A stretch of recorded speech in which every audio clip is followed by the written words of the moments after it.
Olá, bom dia. Terça-feira, 19 de maio. Flávio Bolsonaro cai 6 pontos em nova pesquisa eleitoral. O levantamento foi feito depois do escândalo da troca de mensagens entre Flávio e Daniel Vorcaro. Lula vence em todos os cenários de primeiro e segundo turno. Vorcaro deixa a sala especial e é transferido para a cela comum da Superintendência da Polícia Federal em Brasília. A mudança foi autorizada pelo ministro André Mendonça do STF. A mudança ocorre em meio à negociação para um acordo de delação premiada. E relator da PEC do fim da escala 6x1 deve apresentar o texto do relatório hoje.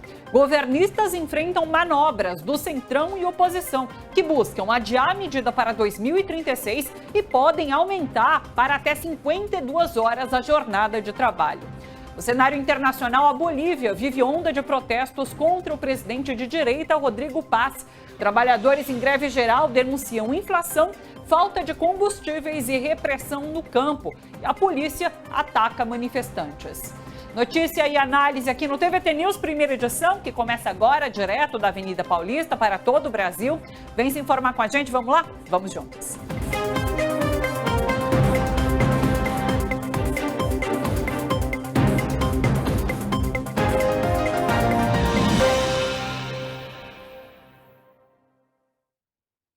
Saiu agora de manhã a primeira pesquisa após a divulgação das conversas entre Flávio Bolsonaro e Daniel Vorcaro. E os efeitos do escândalo já aparecem na corrida presidencial, viu? A grande novidade do levantamento Atlas Bloomberg, divulgado agora pela manhã, é o resultado de um eventual segundo turno. Lula lidera todos os cenários pesquisados e abre larga vantagem contra Flávio Bolsonaro. Em maio, Lula registra 48,9%. Flávio despencou 6 pontos, passando de 47,8% em abril para 41,8% agora em maio. Com relação ao primeiro turno, a pesquisa Atlas Intel aponta a liderança do presidente Lula em qualquer cenário pesquisado. No cenário com Flávio Bolsonaro, Lula aparece com 47% das intenções de voto, estável. Flávio caiu 5 pontos percentuais e tem 34,3% contra 39,7% registrado em abril. Brancos e nulos somaram 1,4% e não sei 1,9%. Quando questionado em quem o eleitor não votaria de jeito nenhum, Flávio passa à frente de Lula e aparece com 52% das rejeições contra 50,6% de Lula. Em abril, Lula tinha 51% de rejeição e Flávio 49,8%. Essa pesquisa indica uma tendência de crescimento também na aprovação do presidente Lula, com uma leve alta de 47% para 47,4%, enquanto a desaprovação diminui de 53% para 51,3%. A pesquisa foi realizada entre os dias 13 e 18 de maio. A margem de erro é de 1 ponto percentual para mais ou para menos e o nível de confiança é de 95%. Foram aplicados questionários pela internet a 5.032 brasileiros com 16 anos ou mais. Agora dá uma olhada nessa outra questão. Além das intenções de voto, a pesquisa Atlas Bloomberg também perguntou sobre os áudios envolvendo Flávio Bolsonaro e o banqueiro Daniel Vorcaro. 95,6% tem conhecimento sobre os áudios. E a percepção sobre envolvidos nesse escândalo mudou radicalmente. Veja só essa inversão. Para 43,3% dos eleitores, são os aliados de Bolsonaro que estão envolvidos no esquema. Antes, 28,4% pensavam dessa maneira, enquanto 32,8% ainda acreditam que são aliados de Lula que fazem parte da fraude. Antes, 39,5% pensavam assim. Mais da metade dos entrevistados, 51,7%, acreditam que as conversas revelam envolvimento direto de Flávio Bolsonaro com esse escândalo. Outros 33% acham que os áudios mostram uma tentativa legítima de apoio ao filme de Jair Bolsonaro. Por fim, a comprovação do estrago das conversas na candidatura de Flávio. Para 45,1% das pessoas, a divulgação dos áudios enfraqueceu muito a posição de Flávio Bolsonaro, enquanto que para 15% dos eleitores não houve nenhum prejuízo. Olha, muito pra gente conversar sobre tudo isso que eu mostrei aqui pra vocês. Sempre comigo, Laura Capriglione, Eduardo Castro. Bom dia, pessoal. Olá. Bom dia, Thalita. Bom dia, bom dia. Dia ótimo. Dia bom, né? Então vai, começa, Laura, com esse banho de água quente pra gente, porque tá frio e foi. Tá frio. Exatamente, e foram boas notícias. Não, ótimas notícias. Eu acho que a gente tem que, de novo, né, agradecer a imprensa independente. Esse furo é do Intercept, é importante a gente lembrar e ressaltar e tal.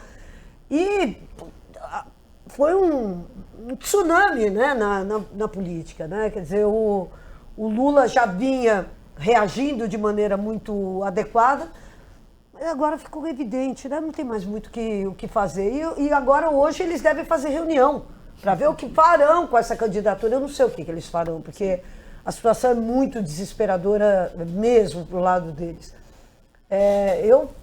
Eu acho que a gente pode esperar alguma novidade, porque o Flávio Bolsonaro é aquilo que a gente estava falando ontem. Ele se tornou um cadáver ambulante hoje nas eleições. Quem não conhece vai conhecer, e quem ainda acha que tudo bem vai perceber que, olha, esse tudo bem, junto com um monte de outras coisas, junto com o IP, junto com... Olha, é tanta loucura que esses caras estão envolvidos. E agora, vamos falar daqui a pouco sobre isso, a sabotagem da escala 6, da luta contra a escala 6x1, vai colocando esses caras numa caverna sinistra, né? Que é a caverna do crime, da luta para fazer os trabalhadores voltarem à escravidão, sim, do fanatismo religioso, dos banqueiros completamente doidos, dos evangélicos, pastores evangélicos mais corrompidos do mundo.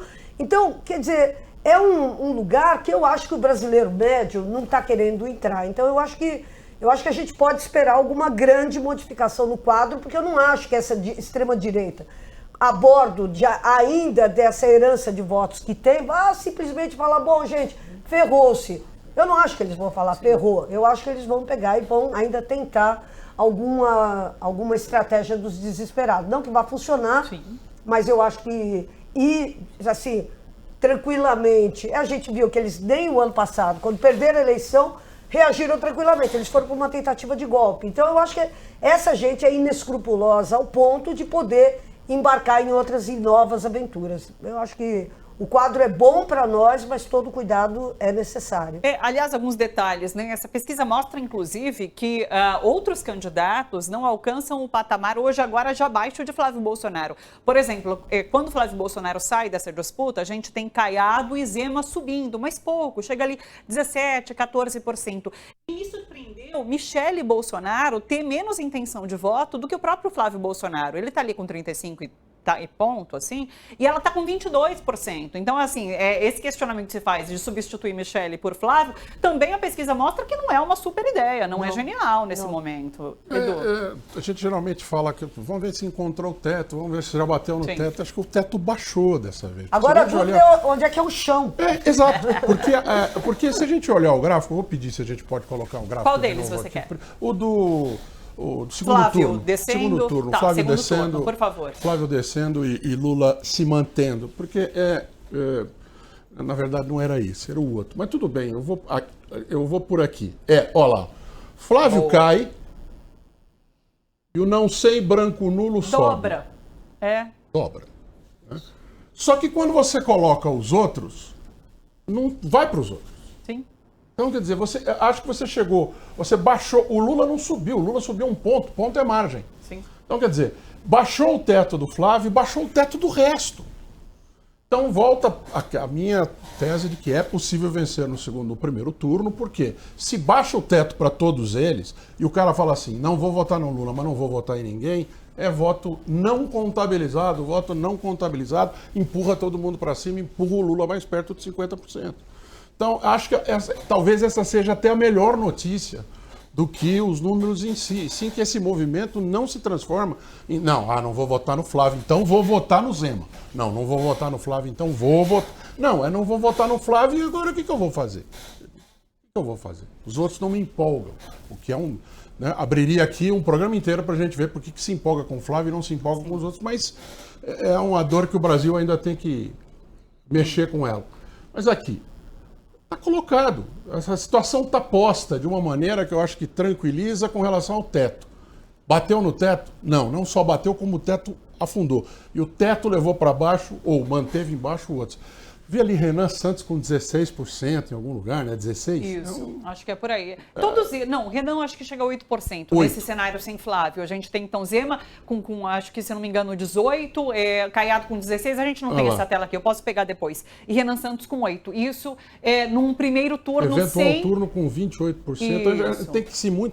Tem muito que se conhecer desse cara ainda, do partido dele, porque quanto mais se conhecer, mais se vai rejeitar. Mas nesse momento é um nome que não vai para segundo turno. Mas é o único nome que eu acho que ganhou alguma coisa, não foi? Porque tem ali no meio não sei, né? O não sei dele é muito grande ainda. Ali, né? sim. O que é o que pode ir para o lado dele. Me surpreendeu também a margem de indecisos aí, dobrando realmente. Deixa eu chamar para essa conversa, até para ouvi-lo também, o João Henrique Faria, jornalista, professor e estrategista político, para nos ajudar a entender também essa pesquisa, na qual a gente busca algumas respostas. João, sempre um prazer recebê-lo, seja super bem-vindo, quero te ouvir, bom dia.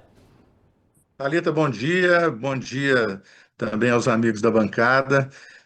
Laura e Eduardo, satisfação estar aqui com vocês no TVT News. Bom, muita coisa já foi dita por vocês, né? Muita coisa já foi dita. Eu tenho um dado que eu acho que é extremamente importante, que é o tal do dado do medo, né? Essa informação ela é extremamente importante. Se a gente for pensar num comparativo de março, abril e maio, tá? Em março, o medo de uma eleição de Lula era de 47,4% e do Flávio 44,5%. Em abril, o Lula cai 0,1%, ou seja, só oscila 47,3%, e o Flávio vai para 45,4% nesse medo.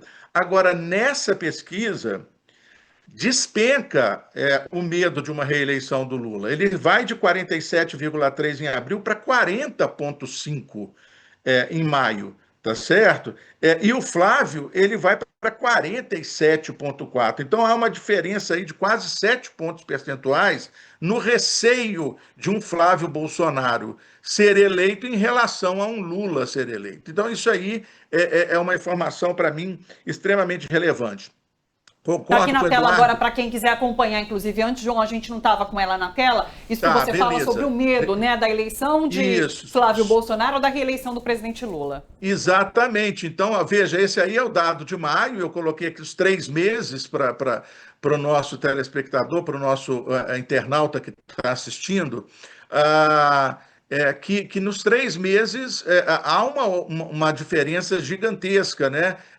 Em relação ao receio de um novo governo Lula, né? Você tem uma queda aí de 7 pontos percentuais nesse receio, enquanto que o Flávio tem um aumento de quase 3 pontos percentuais em relação ao receio anterior de uma eleição dele. Então, isso aí é muito interessante. Concordo com o Eduardo que tem que ficar de olho no Renan Santos.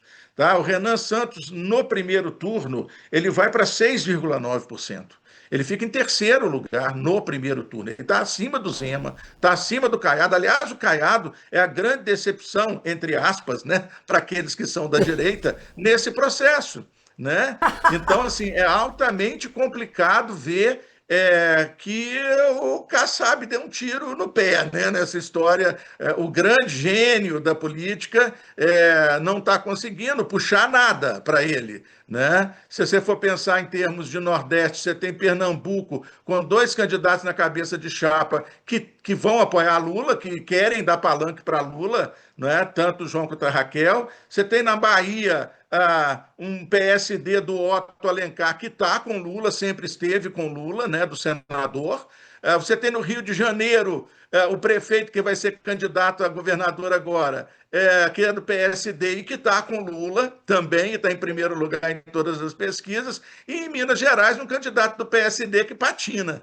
Né? Então, assim, o atual governador de Minas Gerais tem colecionado maus exemplos de comportamento público e isso tem trazido reflexos para a pré-candidatura dele. Bom, falando então de Caiado, né? Quer dizer, o Caiado não tem onde se ancorar nos estados para conseguir fazer qualquer espécie de arrancada, mesmo numa crise do Flávio Bolsonaro. E o Renan Santos sempre se posicionou, tanto contra os bolsonaristas, quanto Lula. Né? Então, esse partido aí, o Missão, né, que vem lá do MBL, eles têm essa característica de bater em tudo, né? Só nós que sabemos de tudo e tudo está errado, então é essa linha aqui. O que preocupa em relação ao Renan Santos, e que eu acho que deve ser uma preocupação das esquerdas, dos progressistas, é o fato de que ele está em primeiro lugar entre os jovens de 16 a 24 anos. Esse dado é extremamente preocupante, é preciso trabalhar a juventude de uma maneira mais firme, porque ele tem 36,1% nesse extrato, o Lula 28,2% e o Flávio Bolsonaro 24,5%. Então, assim, é preocupante, é preciso fazer um trabalho mais forte, é preciso ter uma pauta direcionada para esse público que se encontra naquela faixa do que a gente chama de nem-nem. Muitos deles nem trabalham nem estudam, né? E tem o nem, não trabalha, não estuda e nem quer trabalhar e estudar, que é mais grave ainda. Então, são coisas que a gente precisa avaliar e avaliar com muito cuidado. A Quest já mostrava, na semana passada, uma evolução de governo e de Lula, né? De aprovação. Essa pesquisa também faz isso, quer dizer, o aprova-reprova, que em março era de 8% a diferença pró-reprovação, cai para 3,9% de diferença, então, assim, reduz-se pela metade a desaprovação. Da mesma forma que a avaliação do governo, que era 9% negativa na comparação do aprova e desaprova, cai para 5,5%, então também é uma queda significativa. Novamente, nós temos uma pesquisa, na semana passada, sem o efeito Bolsomaster, em cima do Flávio, e nessa semana já com o efeito, né, desastroso em cima dele, mas mais uma pesquisa altamente positiva para Lula e para o governo. Perfeito. Vamos para perguntas? Vamos lá, então vai, Laura. Bom, a gente teve essa movimentação do Joaquim Barbosa. A gente tem especulações sobre a Michelle. Como você vê a possibilidade dessa reunião que vai ser realizada fazer uma modificação do curso da candidatura anti-Lula, né? Porque é isso, né? O que nós estamos discutindo agora é como salvar uma candidatura anti-Lula. Você acha que tem alguma possibilidade do Joaquim Barbosa vir, de fato, e qual é a possibilidade dele bagunçar o coreto como um Tércios, nem Arena, nem MDB, qual é a possibilidade de nem Lula, nem Bolsonaro vote Joaquim Barbosa, qual a possibilidade disso ocorrer? Eu acho que se o Joaquim Barbosa entra nessa história, ele entra como um desafeto em relação à candidatura do Lula, né? Por tudo aquilo que aconteceu no período do mensalão, ele vai retomar aquilo, ele vai tentar colocar o Lula e seu governo no espectro da corrupção. Então vai ser a tentativa e a busca dele. Então talvez a entrada do Joaquim Barbosa seja muito mais para favorecer o campo da direita do que por imaginar que ele poderia chegar a um segundo turno que não chega, não tem tempo para isso, não adianta, né? É uma construção, eleição é uma construção. Por isso que eu acho também que não tem Michelle, porque o núcleo duro não vai admitir Michelle. Eles devem continuar com o Flávio, a não ser que venham coisas bem mais robustas, ou seja, mais gravações, mais implicações, apesar de... Eu sei que é difícil ter coisa mais robusta do que o que já tem, né? O que já tem já merecia uma série de atitudes, até mesmo, talvez, prisão preventiva. Mas, enfim... Enquanto isso não se faz, porque seria uma posição, do ponto de vista do Supremo, extremamente radical e com uma atitude da Polícia Federal que poderia gerar um sentimento como foi gerado na prisão do Lula lá atrás, né?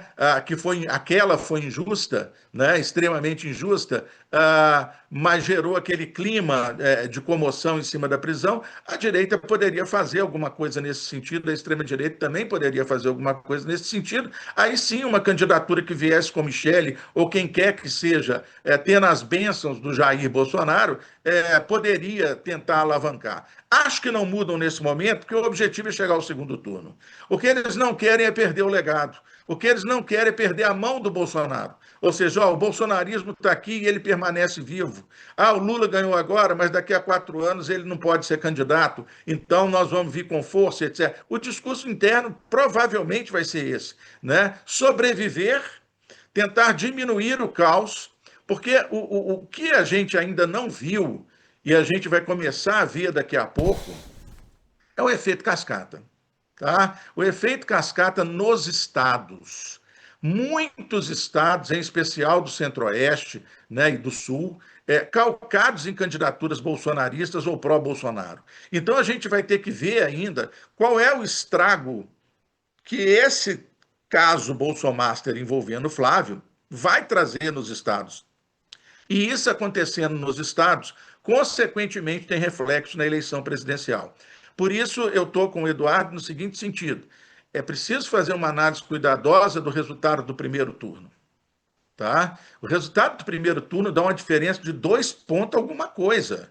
2 pontos alguma coisa na margem de erro, que é de 1% nessa pesquisa, um para lá e um para cá, o Lula poderia estar muito próximo de uma vitória no primeiro turno hoje, né? Por esta pesquisa, tá certo? Da Atlas. Então, eu acho que cada vez mais vai se evidenciar o primeiro turno. A preocupação de todos vai passar a ser o primeiro turno. A preocupação do lado do PT, do Lula e de todos os partidos aliados, no sentido de consolidar ainda mais e tentar garantir uma vitória no primeiro turno. E a preocupação da extrema-direita e da direita de viabilizar o Flávio no sentido de chegar ao segundo turno, de não permitir que o Lula vença no primeiro turno. Meu grande receio é que haja uma soberba nesse momento e que haja um descuido em relação à campanha do Lula, tá? Nada está vencido. O caso Bolsomaster não afeta o bolsonarismo messiânico, não afeta aqueles que, de uma forma totalmente acrítica, seguem o líder, seguem aquele que é o seu líder político, né? Então você tem aí uma faixa, porque vem todas as perguntas que são feitas, até mesmo se isso aí afetou demais a candidatura, não afetou, e papapá. Quando você vai ver todas aquelas consequências do Bolsomaster ali, você vai ver que em torno de 30% a 34% estão na faixa ali, não é bem isso. Tá certo? Essa faixa do não é bem isso, é desse sujeito que vai votar neles de qualquer maneira, que vai votar em alguém, seja por ser anti-Lula, seja por ser o bolsonarista fiel. Né?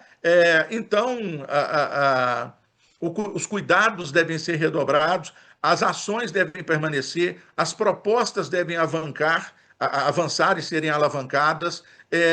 O embate em São Paulo ele deve ser de uma forma bem direta, reforçado em cima do Tarcísio e do envolvimento da doação para a campanha e de uma série de outras coisas.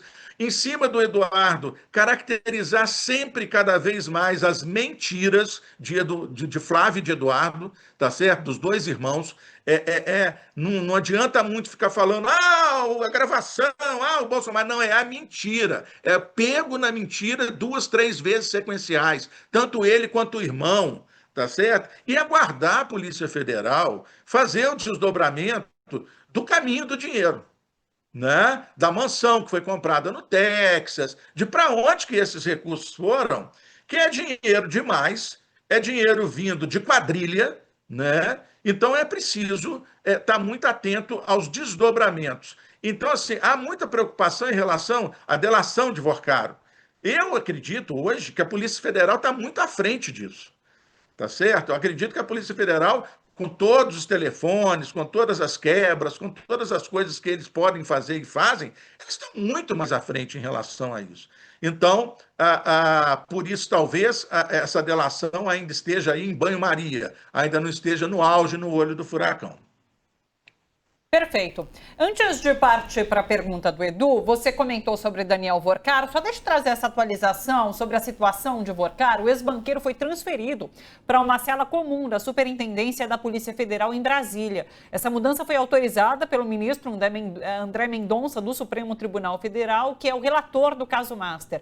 Vorcaro estava numa sala especial, a mesma que foi utilizada para prender Jair Bolsonaro quando o ex-presidente cumpria a pena na sede da PF. Com a transferência, o acesso aos advogados deve ficar mais restrito.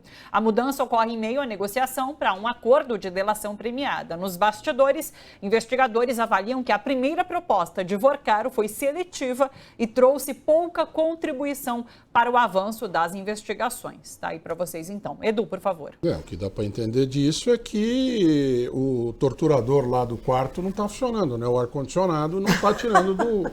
né? Que ele foi para a cela em que estava o Bolsonaro lá reclamando de ser torturado pelo ar-condicionado. O ar-condicionado, pelo jeito, foi consertado. Não conseguiu arrancar tudo do Vorcaro, volta para a cela para ver se... né? É isso. Agora, você falou, João, uma coisa que você falou da repercussão nos estados. E hoje a conversa, a água não se prende, né? A água vai andando. A água de hoje é que um dos próximos, se não o próximo a aparecer nessa história do dinheiro do Vorcaro vai ser o governador de São Paulo, né? Por causa da compra da Sabesp, da privatização da Sabesp e por causa de uma triangulação, Tanuri, dinheiro para cá, dinheiro para lá, eles comprando deles mesmos para depois no final eles ganharem e nós perdermos, porque no fundo quem vai estar pagando é o nosso dinheiro e privatizando algo que era do cidadão de São Paulo.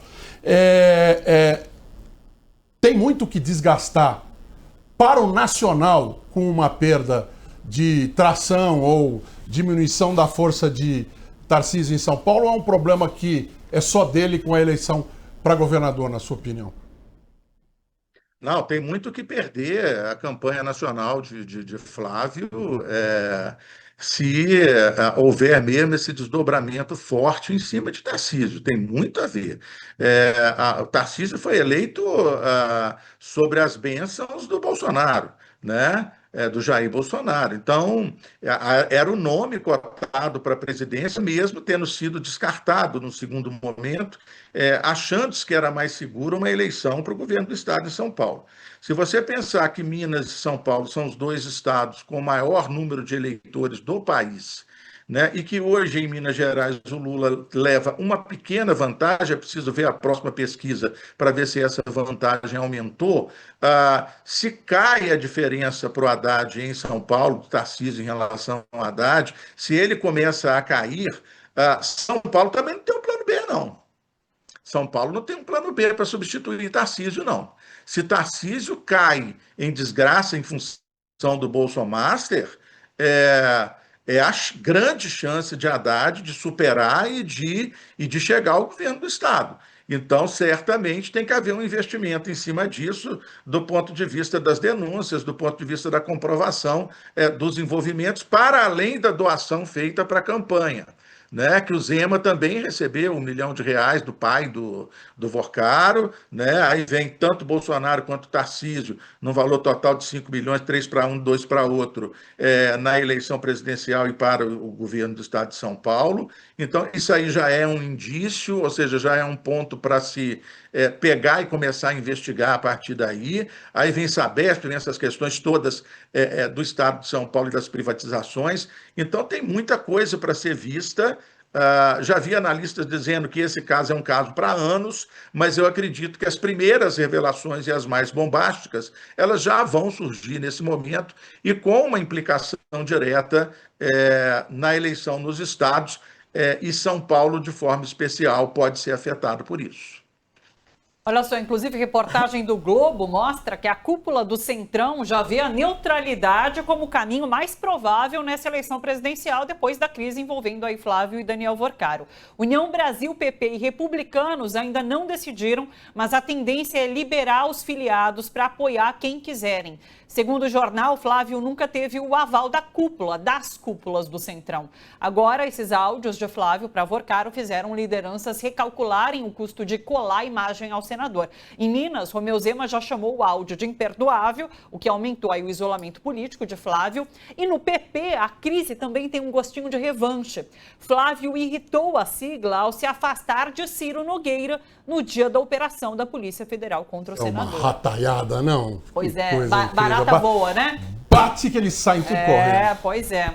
João, para finalizar, deixa eu fazer um questionamento. Você já citou alguns desses gargalos, né, que a estratificação aí da pesquisa trazem. Por exemplo, você citou, então, o Sul e Centro-Oeste como um reduto aí bolsonarista. A gente tem essa juventude, 14 a 24 anos, que também tem uma visão mais bolsonarista. E a gente tem os evangélicos, que continuam em peso, não só votando em Flávio, mas comprando essa narrativa do bolsonarismo. O que isso diz para a campanha de Lula? Ainda há um braço forte do meio evangélico que segue, sem querer fazer trocadilho, religiosamente o que os líderes mandam, né? Mas, se você observar, quando você vai ver aprovação de governo e aprovação de Lula, o Lula é reprovado pelos evangélicos por 74,8%. E o governo é reprovado pelos evangélicos também num percentual acima de 70%.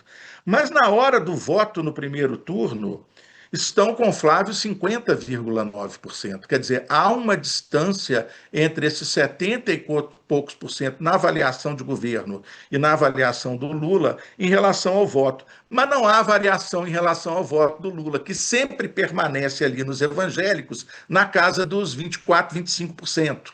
Né? Então, assim, não há crescimento, mas também não há queda de Lula em relação aos evangélicos.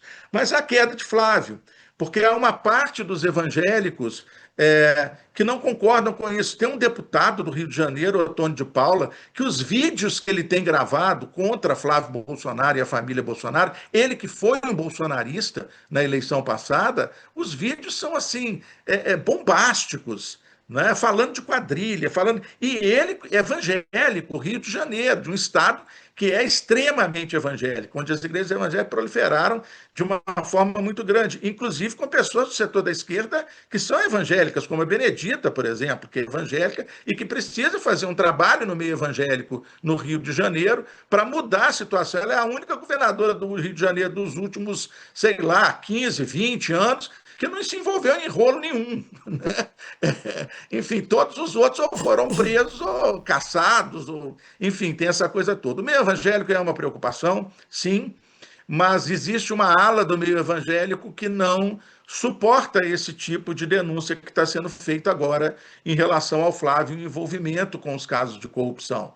Então, esses setores que são de direita e não de extrema direita, que estão ali no meio evangélico, podem migrar para um outro candidato durante esse período. Não necessariamente para o Lula, acredito que provavelmente não, mas podem migrar para uma outra candidatura ou para uma neutralidade dentro do processo eleitoral. João, um prazer te ter por aqui, viu? Muito obrigado por nos ajudar a compreender melhor essa pesquisa e contamos com você nessa análise nas próximas que aparecerem, viu? Um abraço, uma boa semana, até! Um abraço para você, para a Laura, para o Eduardo. Satisfação sempre estar participando aqui com vocês. Um beijo, até. Vamos lá, vamos falar sobre PEC 6x1, do fim da escala 6x1. O relator da PEC, Léo Prates, ele deve fechar a versão final do texto hoje. O deputado deve se reunir com o presidente da Câmara, Hugo Mota, e com o presidente da Comissão Especial, Alencar Santana, para definir os pontos mais sensíveis da proposta. A ideia é apresentar um texto enxuto com 3 eixos principais: a redução da jornada para 40 horas semanais, 2 dias de descanso e a manutenção dos salários. A votação na comissão está prevista para o dia 26 de maio. Neste momento, a Comissão Especial da Câmara, que discute o fim da escala 6x1, tem audiência sobre os impactos da redução da jornada sobre a saúde e exemplos de negociações espontâneas. Foram convidados representantes do Ministério Público do Trabalho, do Conselho Federal de Psicologia e da Associação Brasileira de Advogados Trabalhistas. Mas olha, a situação está difícil. Parlamentares da oposição buscam dificultar ao máximo o fim da escala 6x1. O Centrão apresentou uma emenda ao texto que pode ampliar a jornada para 52 horas. O texto, apoiado por 176 deputados, flexibiliza regras trabalhistas e amplia o poder patronal. Outra emenda, assinada por 171 deputados da oposição, propõe que a redução da jornada só passe a valer 10 anos após a promulgação da PEC. E ainda mantém a possibilidade de jornada de até 44 horas semanais para atividades consideradas essenciais. Na prática, se aprovada, a mudança poderia ser adiada até 2036 e ainda dependeria da regulamentação por lei complementar. Na audiência pública realizada ontem, foram ouvidos representantes do setor produtivo que criticaram a proposta. Entre os argumentos contra, alguns assim beiram um absurdo. É o caso do representante da indústria da proteína animal, Marcelo Osório. Dá uma olhada. Para conhecerem a nossa realidade. A realidade de quem está ali no dia a dia cuidando de um tratamento intensivo. Produção de carne de frango, suínos e ovos, deputado, ela demanda 7 dias por semana, porque a galinha não põe ovo 4 dias por semana. Ela põe os 7 dias. Com todo respeito, Elizabeth, mas o suíno, ele tem alimentação e cuidados intensos veterinários diariamente. E a galinha, ela tem um prazo. É isso, se a galinha bota ovo 7 dias por semana, o trabalhador precisa trabalhar 7. Como assim, gente? Depois a gente compara familiar com galinha, eles ficam bravos. Porque eles estão comparando com o trabalhador com a galinha, a trabalhadora com a galinha. Excelência, contrata mais gente, está resolvido o seu problema. Diminui um naco do seu lucro exorbitante, que está resolvido o problema, eles patrão. Não sabem o significado de Tá escala resolvido. realmente, sabe? É escala, gente. Não, Problema seu, patrão. E 24 horas. Eu acho que o trabalhador tem que trabalhar as 24 horas. Porque A a gente galinha... cuida bota da ovo de galinha a vida madrugada. inteira. Tem Cuidar que da ficar galinha, lá, gente. fica lá, levar a galinha pra casa, essa traz a galinha.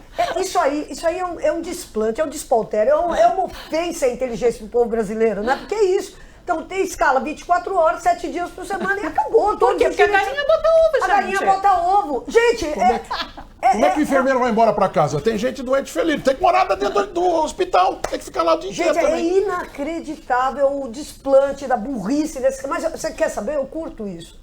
Porque você acha, isso aí mostra claramente a índole escravocrata dele. É. O problema é o seguinte, a galinha come todo dia, precisa de tratamento todo dia, escravidão já, é isso que eles estão defendendo. Então, eu acho que eu queria até ter falado no bloco anterior, Sim. Cara, você falou, vai pegar, os palanques do Flávio Bolsonaro vão escassear. Um monte de deputado que queria ser visto do lado dele já não vai mais querer mais. Os ratos já, ó. Os ratos vão saindo. E junta com isso, com esse tipo de coisa, tá na hora da gente pegar e dizer claramente, tem que mudar esse Congresso inimigo do povo. Olha isso, os caras estão querendo que os trabalhadores trabalhem até 50 horas.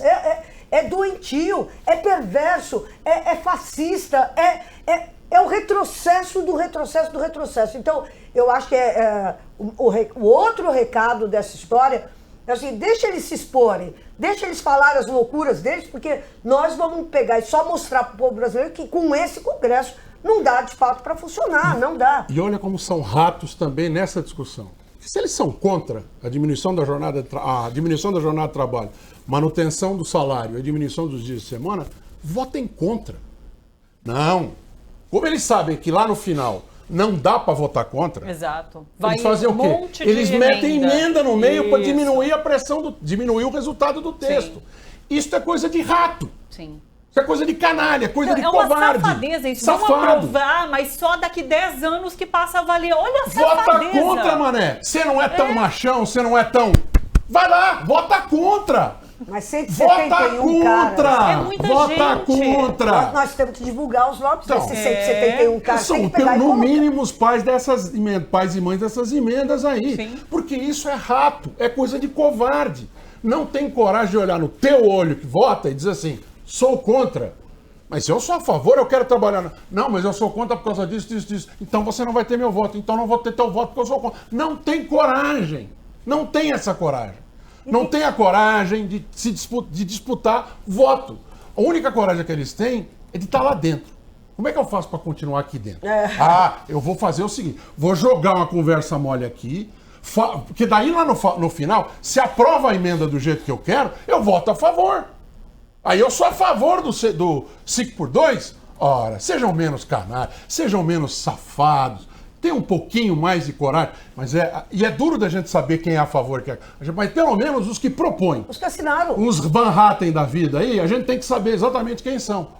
São os caras que estão fazendo emenda. Nicolas Ferreira, que estava lá falando, não sei se a emenda pró patrão entrou do jeito que ele dizia, e se ele assinou, mas ele fez campanha pela emenda pela Bolsa Patrão, que é aumentar. Não, só se o governo der um dinheiro para os empresários. Sim.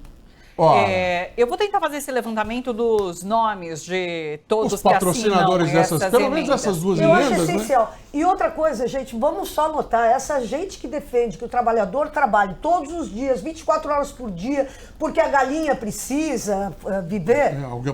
Esses deputados que assinaram essa ampliação da jornada de trabalho para até 50 horas e que adiaram para daqui a não sei quantos mil anos a implantação de uma escala mais humana. Esses caras trabalham 3 dias por semana. É muito importante a gente lembrar. Eles trabalham 3 dias por semana. Terça, quarta e quinta. Sexta-feira eles já estão nas suas cidades pegando e fazendo negócios escusos. Então é isso, tem que mudar esse Congresso. Uma responsabilidade, não basta derrotar o Flávio Bolsonaro. Nós precisamos mudar o Congresso Nacional urgentissimamente. Mudar da 5x2 para que você trabalhe menos. Eu já trabalho menos. Não tem programa sábado e domingo. Eu já não trabalho na 5x2. Eu já trabalho de 5x2. Eu quero que todo mundo tenha o mesmo direito que eu tenho. Por quê? Porque quero que fique com a família, eu quero que faça como eu também faço outras coisas durante o final de semana. Ora, eu bato sempre nessa tecla. Um dos discursos que esses caras têm é chamar todo mundo de vagabundo porque não quer trabalhar. Eu não quero trabalhar. Eu trabalho para pagar minhas contas. Não faço. Eu tenho o privilégio de escolher com que eu trabalho, com quem eu trabalho e quanto eu trabalho. Sei do tamanho do meu privilégio. Agora, trabalhar, cumprir horário para patrão é para pagar conta. Para pagar as minhas contas. Se eu não dou 1 minuto a mais para o meu patrão. Por quê? Porque eu quero para mim esse minuto. E acho que todo cidadão e cidadã brasileira tem que ter o mesmo direito. E mais, tem que ter a mesma consciência. Se você não quer, não quero trabalhar. Vai ser chamado de vagabundo. Problema teu. Problema teu que você quer me chamar de vagabundo. Porque o que você quer, no fundo, é que eu dê mais dinheiro para você. Ora, vamos tudo pro inferno. Você conversa. Olha só, quem também está contra os trabalhadores é o governador de São Paulo, Tarcísio de Freitas, que ele voltou a criticar o fim da escala, sem apresentar qualquer dado. Ele afirmou que é preciso cuidar do empregador. Dá uma olhada. Trabalhador e empreendedor funcionam juntos, formam um único sistema. Não adianta achar que vai cuidar do trabalhador sem cuidar do empregador. E como é que a gente vai cuidar do empregador? Quem está falando em desoneração de encargos, imagina aquele empregador que hoje paga 3 mil reais para o seu funcionário, mas queria pagar 6, poderia pagar 6 e não paga, porque esse dinheiro é subtraído por meio de encargos pesados. E não adianta achar que de repente aquele trabalhador que vai ter uma jornada reduzida, mas vai perder o seu poder de compra, vai aproveitar essa jornada com a sua família, vai ter que perder o tempo livre fazendo bico para garantir o mínimo de renda. E isso é extremamente preocupante. E esse debate tem que ser encarado com muita seriedade, não de uma forma assodada. Tá bom que o patrão que te paga 3, ele queria pagar 6 para você, mas ele não paga porque ele tem muitos encargos. Se ele não tivesse os encargos, ele não ia para Miami mais uma semana com a família dele. Ele ia te dar esse salário. Pobrezinho. Amor de Deus. Pelo amor de Deus. Quer fechar, Laura? O Tarcísio, eu tô gostando do Tarcísio. Tarcísio, fala mais, Tarcísio. Porque nós vamos daqui a pouco descobrir os malfeitos de Tarcísio com Vorcaro e Sabesp. E agora sabemos que o Tarcísio é absolutamente contra os direitos dos trabalhadores. Tarcísio, fala mais. Fala mais que o povo de São Paulo precisa saber que você é contra os trabalhadores, que você é contra os direitos dos trabalhadores, que você é contra os professores, que você é um candidato que pegou uma onda uma onda ainda no Brasil. Você é a última onda do bolsonarismo, a última onda.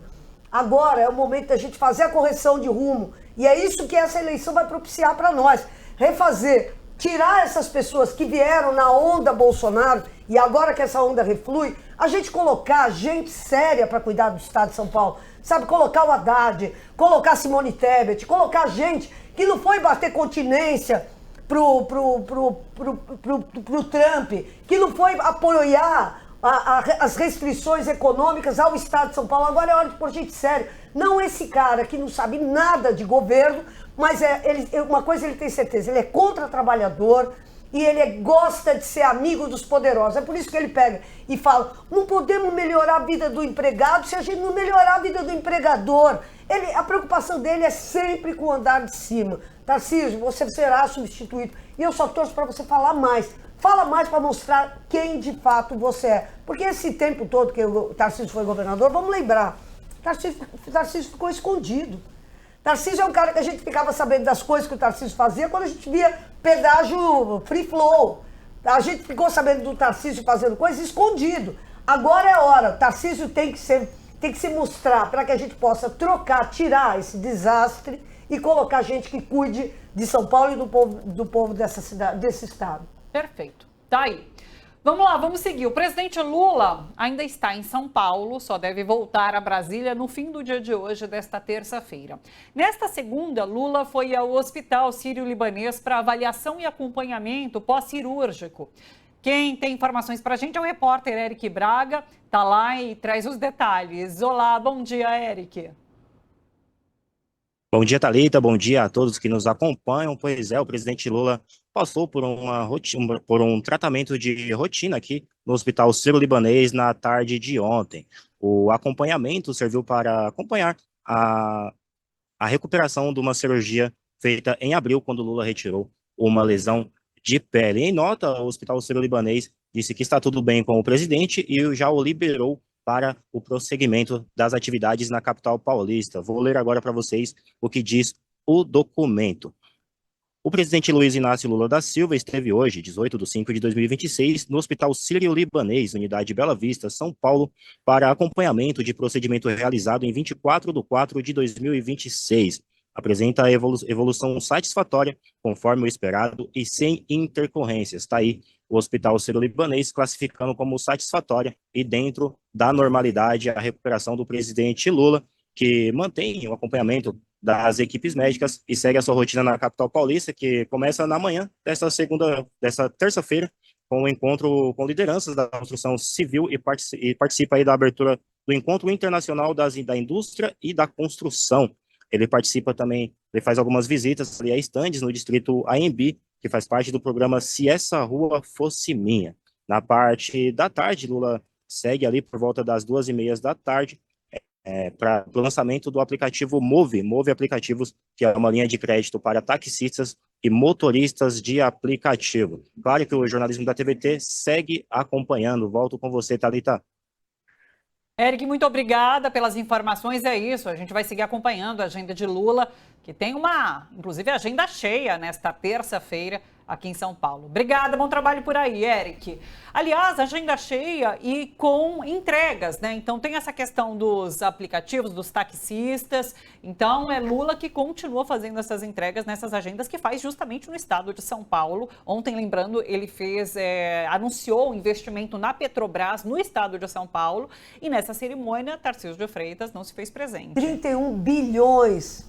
Quer dizer, o Tarcísio gosta tão pouco de São Paulo, porque ele é carioca, ele é fluminense, sei lá. Ele gosta tão pouco de São Paulo, porque o Lula pega e manda 31 bilhões. Exato. É dinheiro, é investimento, é emprego, é renda sendo criada. 31 bilhões entraram ontem no estado de São Paulo. O Tarcísio não achou importante ir. Mesmo que a vida dos trabalhadores, mesmo que isso gere emprego, mesmo que isso gere aumento da renda do povo de São Paulo, não é para o Tarcísio. Para ele está preocupado é com quem? Com os empregadores. É só isso que ele está preocupado. Continua com gripe? Porque no final de semana ele não foi no lançamento do Derrite, que estava lá o Flávio Bolsonaro, por causa da gripe, né? Ele tá com gripe. Exato. Meteu o atestado. Teve uma outra vez que ele meteu um atestado no também. Ato bolsonarista na Paulista, mas daí era uma cirurgia no olho. Meteu o atestado também. Foi. E sempre no final de semana. Você vê como é bom descansar no fim de semana, Tarcísio? É legal você ter oportunidade. Pois é. Vamos lá, vamos falar um pouquinho brevemente agora sobre cenário internacional. A Bolívia enfrenta uma greve geral contra Rodrigo Paz, o presidente de direita que está no poder há 6 meses. Trabalhadores, camponeses, mineiros, professores e transportadores denunciam inflação, falta de combustíveis, aumento do custo de vida e repressão contra trabalhadores do campo. Em La Paz, a polícia usou gás lacrimogênio para dispersar manifestantes. Mineiros reagiram com pedras e explosivos. A tensão aumentou depois que o Ministério Público pediu a prisão do líder da Central Operária Boliviana. A COB denuncia perseguição política e mantém uma greve por tempo indeterminado. É muito curioso, é o que a gente comentava ontem aqui sobre esse avanço do fascismo no mundo e o que a população sente como tem revidado a esse avanço do fascismo. Então a gente tem a Argentina de Milei derretendo, numa situação bastante crítica. Na Bolívia a gente tem essa situação. No Chile, Castro também recém-eleito já enfrenta um derretimento, uma oposição. Então tá aí a situação, as imagens que chegam da Bolívia e que são bastante, são bastante de enfrentamento mesmo que a população faz nesse momento a esse presidente de extrema direita. Ainda no cenário internacional, o presidente russo Vladimir Putin chega à China 4 dias depois da visita de Donald Trump a Xi Jinping. A viagem é mais um gesto de aproximação entre Moscou e Pequim, num momento de disputa com os Estados Unidos e de guerras na Ucrânia e no Oriente Médio. Putin e Xi Jinping devem discutir energia, comércio, segurança, a guerra na Ucrânia e o conflito entre Estados Unidos e Irã. Os dois países também preparam uma declaração em defesa de um mundo multipolar, sem domínio norte-americano. A China é hoje uma das principais compradoras de petróleo russo e também mantém relações estreitas com o Irã. Para Pequim, receber Trump e Putin, em sequência, reforça a imagem de que o país quer ocupar o centro da diplomacia global. Não só reforça a imagem, como coloca, de fato, a China no centro da diplomacia global, Laura. É aquilo que a gente estava comentando, né? Quer dizer, nós temos um império louco, um império desesperado, um império que não consegue impor mais os seus ditames ao resto do mundo, e você tem uma potência, que é a China, absolutamente tranquila, né? Eu gosto de ver o Xi Jinping porque é uma liderança tranquila, é uma liderança calma, né? Num mundo conturbado como esse, num mundo em guerra, num mundo sob ameaças tão intensas e tal, é muito importante você ter um cara que olha a cara dele, ele está o tempo inteiro refletindo, pensando. E o Trump, obviamente, não conseguindo resolver. O Trump, e é aquilo, né? Quer dizer, se você for ver a gestão dessa direita, dessa extrema-direita no mundo, ela é uma gestão errática, é uma gestão angustiante, né? Quer dizer, olha a Bolívia. Há quanto tempo a gente não via a Bolívia mergulhada novamente, de novo, nesse tipo de desespero de não saber o dia de amanhã. A Argentina está assim, os Estados Unidos estão assim, a Europa está assim, porque não sabe mais o que é que vai acontecer. E eu acho que essa é uma diferença, assim, quase que de um estado de espírito, né? Como é que a gente está no mundo. E o ponto de vista da China é o seguinte, nós com o diálogo a gente acerta. Com o diálogo, eu não preciso concordar com você, mas dialogando a gente acerta. Mas se eu quiser impor a você isso, aí você não vai conseguir nada. Então eu acho que é isso, quer dizer, China hoje investe nesse mundo multipolar, que é o mundo de todos os países que foram oprimidos pelo imperialismo americano, né? Quer dizer, o Irã está nessa, Cuba está nessa, nós estamos nessa, a China está nessa. Enfim, é esse mundo velho, branco, ocidental, que está desabando, né? Enquanto isso, esses caras estão propondo o quê? Eles não estão... Veja, para esse mundo da China, a guerra é um problema. A China não é que ela seja legal e o Trump não é legal. é que para a China, para fazer os negócios, é preciso um mundo de diálogo, é preciso um mundo em que as coisas fluam, as mercadorias cheguem e haja confiabilidade dos contratos. Então, como a China quer vender, ela precisa desse mundo em que contratos valem, em que eu posso não gostar desse vendedor, comprar de outro, e tudo bem. Enfim, é um mundo do diálogo. Então, longe de mim pegar e olha, você acha então que a China é um paraíso? Não, não é. Mas eu não tenho dúvida nenhuma que entre uma guerra movida única e exclusivamente pelos interesses de rapina que os Estados Unidos mantêm, e esse outro mundo, que é o mundo do diálogo, do comércio, do investimento, da compra e da venda, eu não tenho nenhuma dúvida de que nós estamos falando de duas civilizações contrapostas pelo vértice. Um que é a paz como condição sine qua non para existir, e outro que é a guerra como condição sine qua non para existir. Eu acho que é isso. A direita, extrema-direita, é necessário que haja guerra por dois motivos principais, para os Estados Unidos principalmente. O primeiro deles é porque eles não sobrevivem sem o adversário. Eles precisam dessa tensão. Eu estou te defendendo do adversário, sim, ele é o mal, ele é o horrível, eu sou o forte, eu vou te defender. Se você não tem adversário atacando, você não tem por que se defender. Logo, você tem que ter guerra. Seja a guerra híbrida, seja a guerra informativa, seja a guerra de fake news, até chegar na guerra, de fato, militar, balística. E outra coisa, a máquina militar dos Estados Unidos gasta por ano, ou consome por ano, 1 trilhão e agora meio de dólares. É um monte de dinheiro.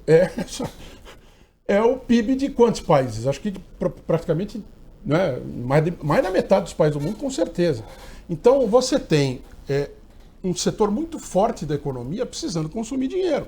E se você vai gastar e fazer arma, ou ela está sendo usada ou ela está guardada. Não tem, não, eu vou pegar e vou comprar essa arma aqui, o país dizendo, eu vou comprar essa arma aqui para deixar aqui, daí eu não vou usar e no ano que vem eu compro outra. Não, ou tem que usar ou tem que ser obsolescência muito rápida. Então tem que ter, o negócio precisa continuar girando. Quando a economia para, a economia no geral para, a economia da guerra está funcionando. Então para eles só interessa a guerra. E só para eles interessa quando a contraposição é essa que a Laura está trazendo. Perfeito. A gente está falando sobre o mundo. Vamos falar sobre saúde em debate no mundo agora? Olha só que notícia boa. O Conselho Nacional de Saúde, ele participa de... Aqui, agora sim, que é o Conselho Nacional de Saúde, que é o órgão responsável por fiscalizar, inclusive, acompanhar, monitorar políticas públicas de saúde no Brasil e o uso dos recursos financeiros do setor. Esse conselho vai participar pela primeira vez na história da Assembleia Mundial da Saúde em Genebra, com um painel oficial. O objetivo é falar sobre o papel do SUS, da participação popular e da cooperação entre países em futuras crises de saúde. Esse tema ganha força porque a OMS discute regras para garantir acesso mais justo a vacinas, a remédios e tratamentos em novas pandemias. Vamos falar sobre esse assunto agora e sobre isso a gente conversa com a Fernanda Magano. Fernanda, um prazer te receber, seja bem-vinda. Queria que você falasse sobre a importância desse painel na OMS e o que o Brasil vai apresentar em relação ao SUS, que a gente sabe a importância que tem aqui no nosso país e como deveria ser replicado pelo mundo, inclusive. Bom dia. Bom dia. Bom, dizer que é um prazer estar aqui com vocês. A TVT tem história e tem tradição na luta pelos trabalhadores e o nosso Conselho Nacional é a composição com 25% de trabalhadores. Hoje eu represento a Federação Nacional dos Psicólogos e essa é uma trajetória, Thalita. Desde 2002, a gente vem construindo com a OMS, com o apoio da OPAS, uma resolução onde 27 países assinaram essa resolução e que foi chancelada pela Assembleia, número de 77, com 27 países assinando o SUS como um exemplo de participação social para o mundo, inclusive discutindo a referência que eles fazem de cobertura universal para que a gente defenda um sistema único de saúde, para além da cobertura universal, que é muito mais influenciada pela lógica do Banco Mundial. Então, a gente veio implementando, se formou um Corel Group, onde estiveram países com mais destaque, a França, a Eslovênia e a Tailândia, junto conosco do Brasil, para ir construindo a implementação da resolução. E aí tivemos, então, hoje pela manhã, né, aqui já estamos no período da tarde, pelo fuso horário, uma mesa oficial com a presença do ministro da Tunísia e do ministro do Brasil, o Alexandre Padilha, chancelando aí as marcas e as conquistas desses 2 anos de resolução. A gente tem toda uma conjuntura geopolítica que tem dificultado a implementação, né, pela retirada de recursos da OMS, pela retirada de recursos da OPAS também, mas ainda assim estamos fazendo um bom diálogo, inclusive com construções daqui para o futuro bilaterais. A Tailândia quer discutir muito com a gente a relação dos intersexos e da relação das cirurgias de resignação sexual. Então, pautas específicas vão aparecendo. Isso tem sido uma construção que vem dando frutos, né? No ano passado, a Eslovênia chamou uma atividade na Assembleia Mundial de Direitos Humanos, aí da ONU em Nova York, estivemos lá também com fala oficial, e trazendo essa referência do SUS como exemplo para o mundo e tratando das pautas das doenças raras, das doenças crônicas não transmissíveis e também da lógica da saúde mental com a perspectiva, né, de enfrentamento das questões de saúde mental que ainda ficaram da pandemia. Então, uma coisa que temos apontado é a perspectiva aí de que a lógica da saúde se constrói também com saúde mental. Perfeito. Eu estou com Laura e Edu para, se tiverem algum questionamento. A Fernanda, que está em Genebra, participando desse painel apresentado pelo Conselho Nacional de Saúde na Organização Mundial da Saúde. Laura? Fernanda, nesse momento a África enfrenta... Oi, Fernanda. Nesse momento a África enfrenta uma epidemia de ebola. Eu queria que você falasse um pouquinho o que essa criação de um SUS, o pensamento do SUS, de uma saúde universal, poderia ajudar esses povos africanos que hoje enfrentam mais esse surto de ebola, poderia ajudar esses caras a melhorar o atendimento? Onde eles estão, onde eles podem melhorar isso? A gente tem feito nessa lógica dessa construção dos diálogos, inclusive aproximações com a Secretaria do Ministério da Saúde, a SECTIC de Ciência e Tecnologia, no sentido de troca de insumos, de IFAs, de condições para ajudar numa incorporação de maior insumos médicos nessa perspectiva. Então, esse diálogo tem acontecido tanto na nossa Câmara Técnica do Conselho Nacional e aqui acompanhando nas trocas. O ministro Padilha, estamos vendo se ele vai conseguir chegar aqui para conversar conosco também. Ele tem feito uma série de bilaterais e hoje, durante o dia, ele tinha bilaterais com alguns países africanos nessa perspectiva de fazer as construções aí mais na esfera ministerial, mas do Brasil e do SUS como referência para essas construções internacionais. Edu? Não, eu só tenho realmente curiosidade em saber como é que esse tipo de proposta bate, porque nós aqui, a gente tem alguma dificuldade nesse momento, falando aqui do Brasil, quando alguém vira para nós e fala assim, dá para ter transporte de graça, dá para ter tarifa zero. Eu falo assim, mas como assim? Não, daí você vê, algumas cidades já têm, alguns estados já estão discutindo, alguma coisa está acontecendo nesse sentido.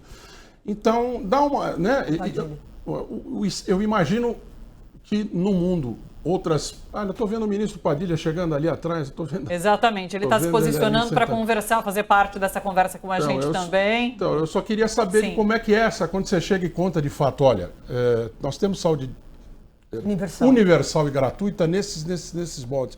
Como é que é recebido esse tipo de informação em um ambiente como o de vocês aí?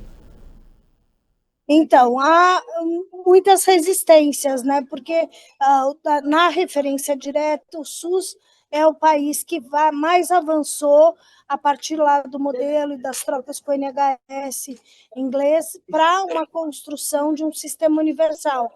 Então, há muita dificuldade, muitas vezes, de compreensão desse processo como um todo, mas a gente vai apontando e fazendo os caminhos, e a diferença, inclusive, na participação social é gritante. A Tailândia tem uma assembleia de prestação de contas durante o ano e trata isso como uma conferência nacional, enquanto que a gente tem todo um sistema conferencial organizado, com etapas municipais, estaduais e a etapa nacional, e incluso estamos construindo a 18ª Conferência Nacional de Saúde.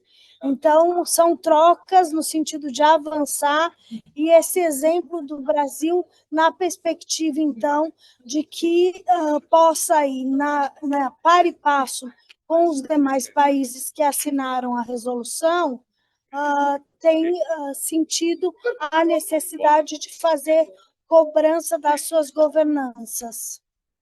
Perfeito. Fernanda, sei que o ministro Alexandre Padilha está se preparando aí para buscar entrar aqui com a gente, para também... Diga. Você quer passar para ele, é isso? Vou passar para ele, e aí ele faz a conversa com vocês também. Fernanda, agradecidíssima.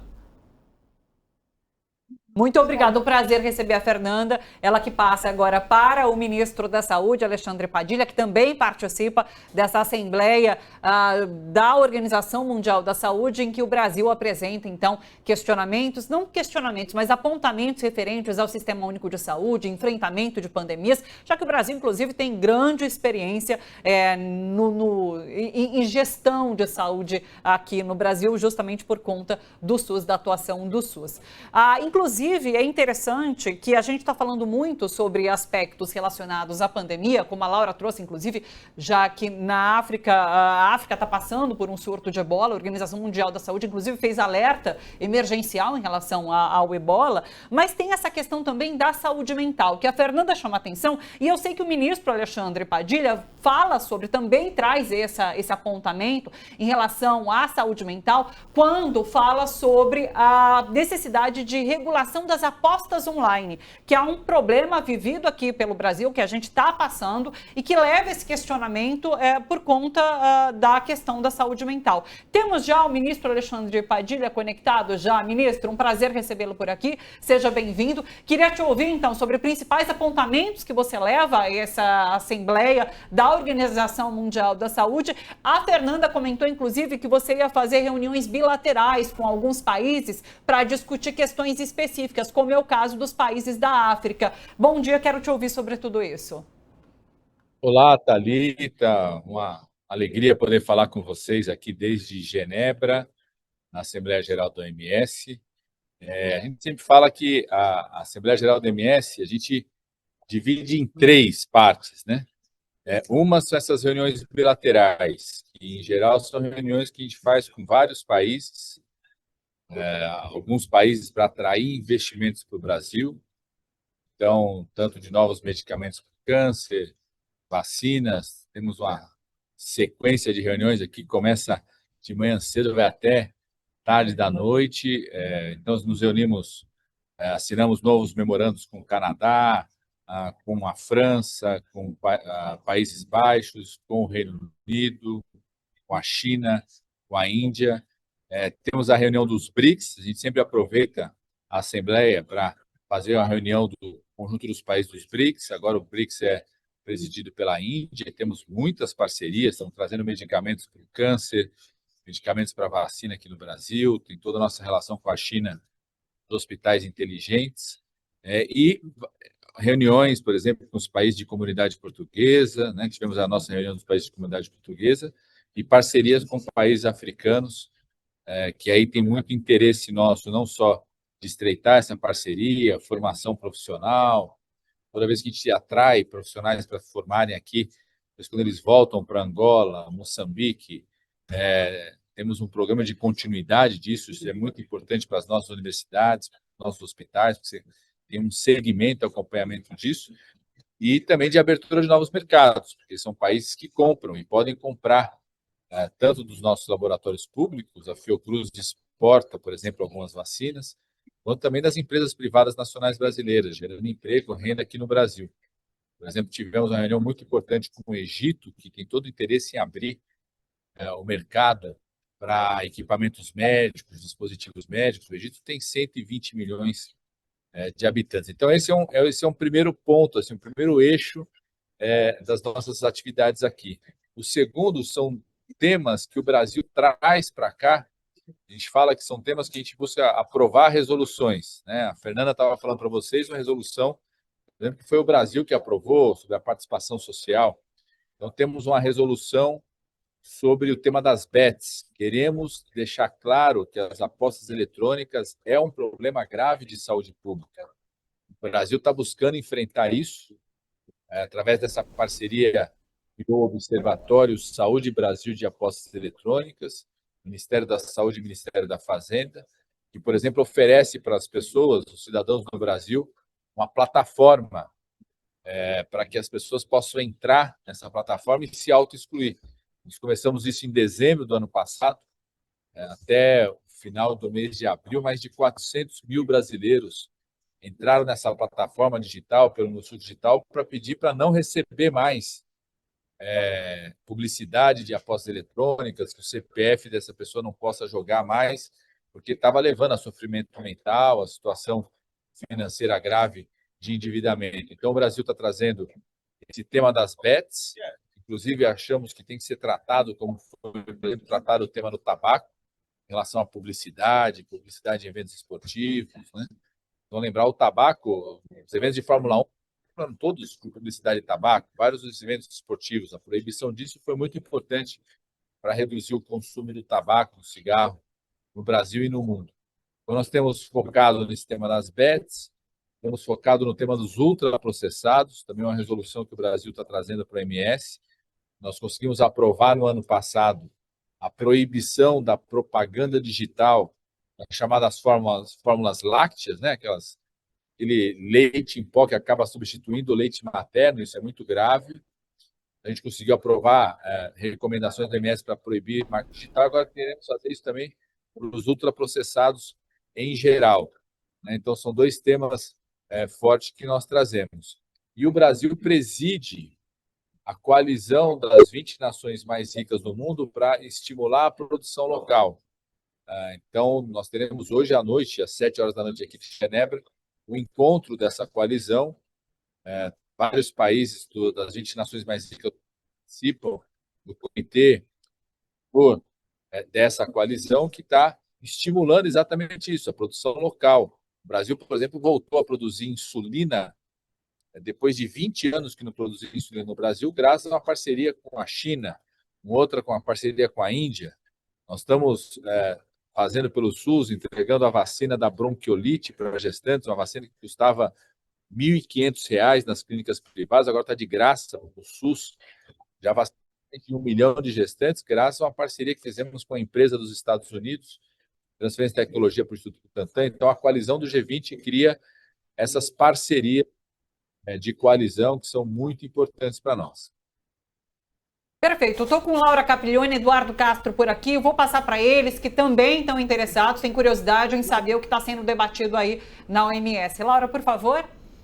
Eu queria perguntar eu queria que o senhor contasse para a gente como é que é essa luta contra os ultraprocessados, sendo que a gente sabe que as grandes corporações de alimentos, né, são poderosíssimas, né, controlam setores inteiros e tal. E vocês estão falando de outra coisa, né? Estão falando de uma comida saudável, uma comida fresca, uma comida que não passe por tantos processos de industrialização e de empobrecimento dos nutrientes e tal.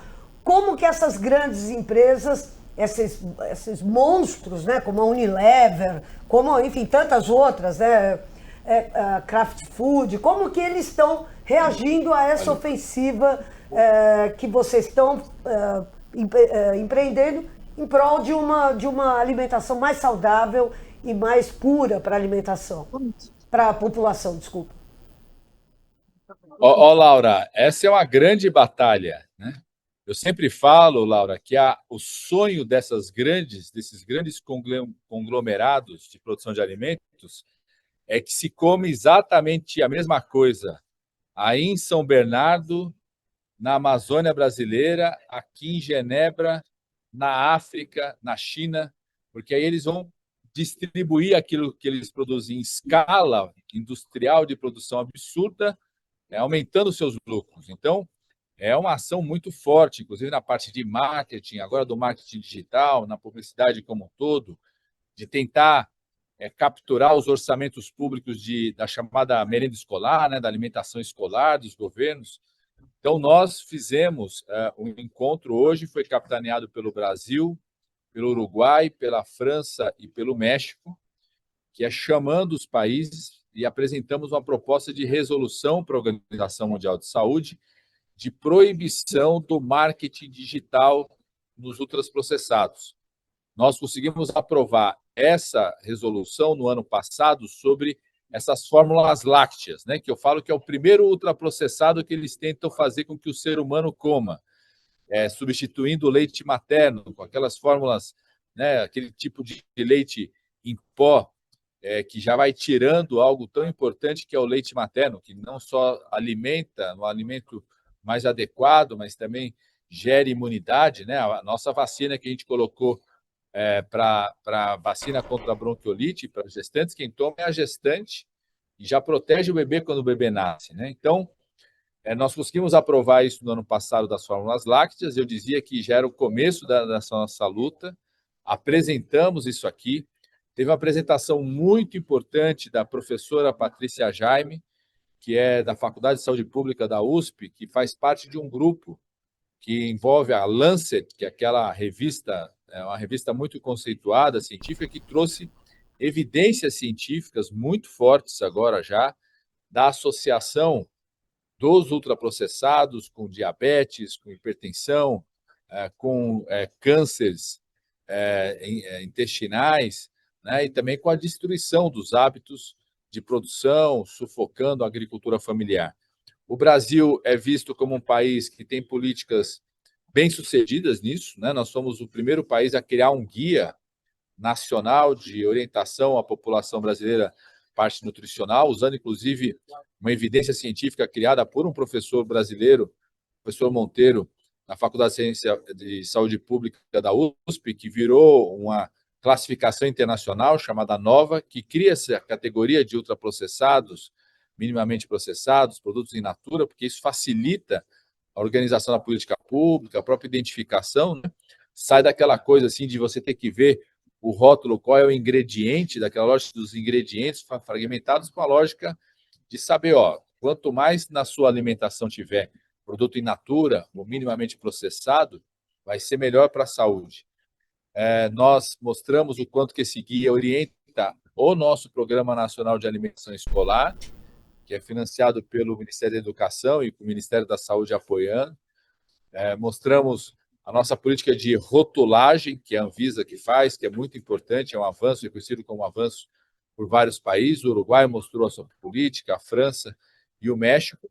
E agora vamos para o embate, né? A gente apresenta a resolução hoje, ela passa a ser discutida com os países, aí ela entra formalmente a partir de outubro no processo interno de debate da Organização Mundial de Saúde, para a discussão no ano que vem na Assembleia. Enquanto isso, a gente vai agindo, né, enfrentando essa coisa do marketing digital, promovendo a alimentação escolar.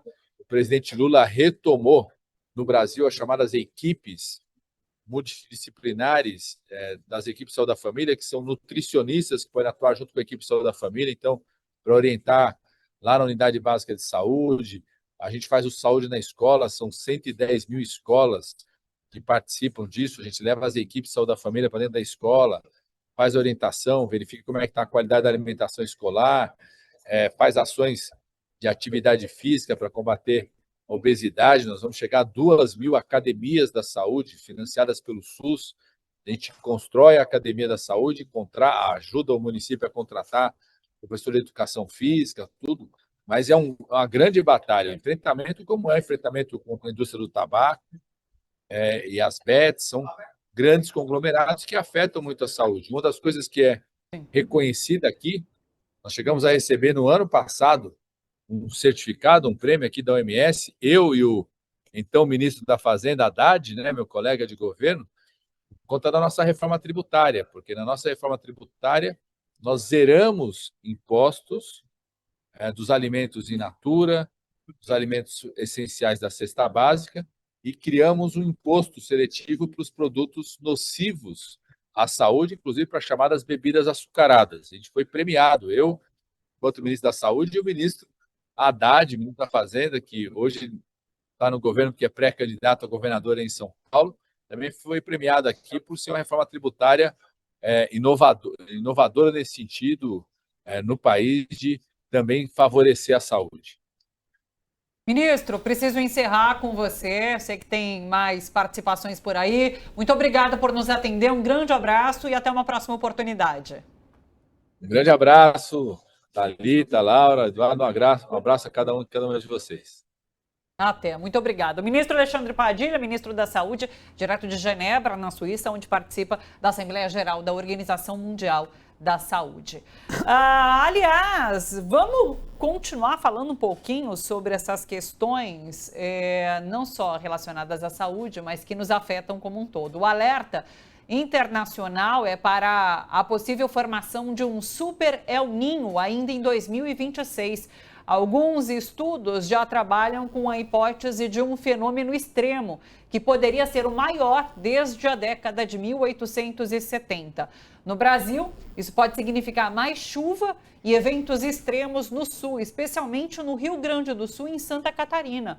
E mais calor, seca e irregularidades das chuvas no norte, no nordeste e em partes do sudeste e do centro-oeste. A gente consegue conversar um pouquinho sobre isso, para a gente falar sobre esses impactos climáticos, econômicos e sociais desse cenário. A gente conversa com o Silvio Catiabava, sociólogo, diretor do Le Monde Diplomatique Brasil, que participa daqui a pouquinho com a gente. É um assunto que tem chamado a atenção já na imprensa internacional e agora aqui no Brasil também. Então, os efeitos desse super El Niño que chegam ao Brasil agora nesse final de ano. Eu estava lendo um pouquinho sobre, agora de junho até agosto, a gente vai ter o Super El Niño se formando e com medidas mais drásticas, né, ocorrendo aqui no Brasil entre novembro e janeiro. Então, é uma situação que vai repetir um fenômeno que ocorreu há 150 anos e que machucou bastante o Brasil, levou seca ao Nordeste, fez migrações em peso acontecerem.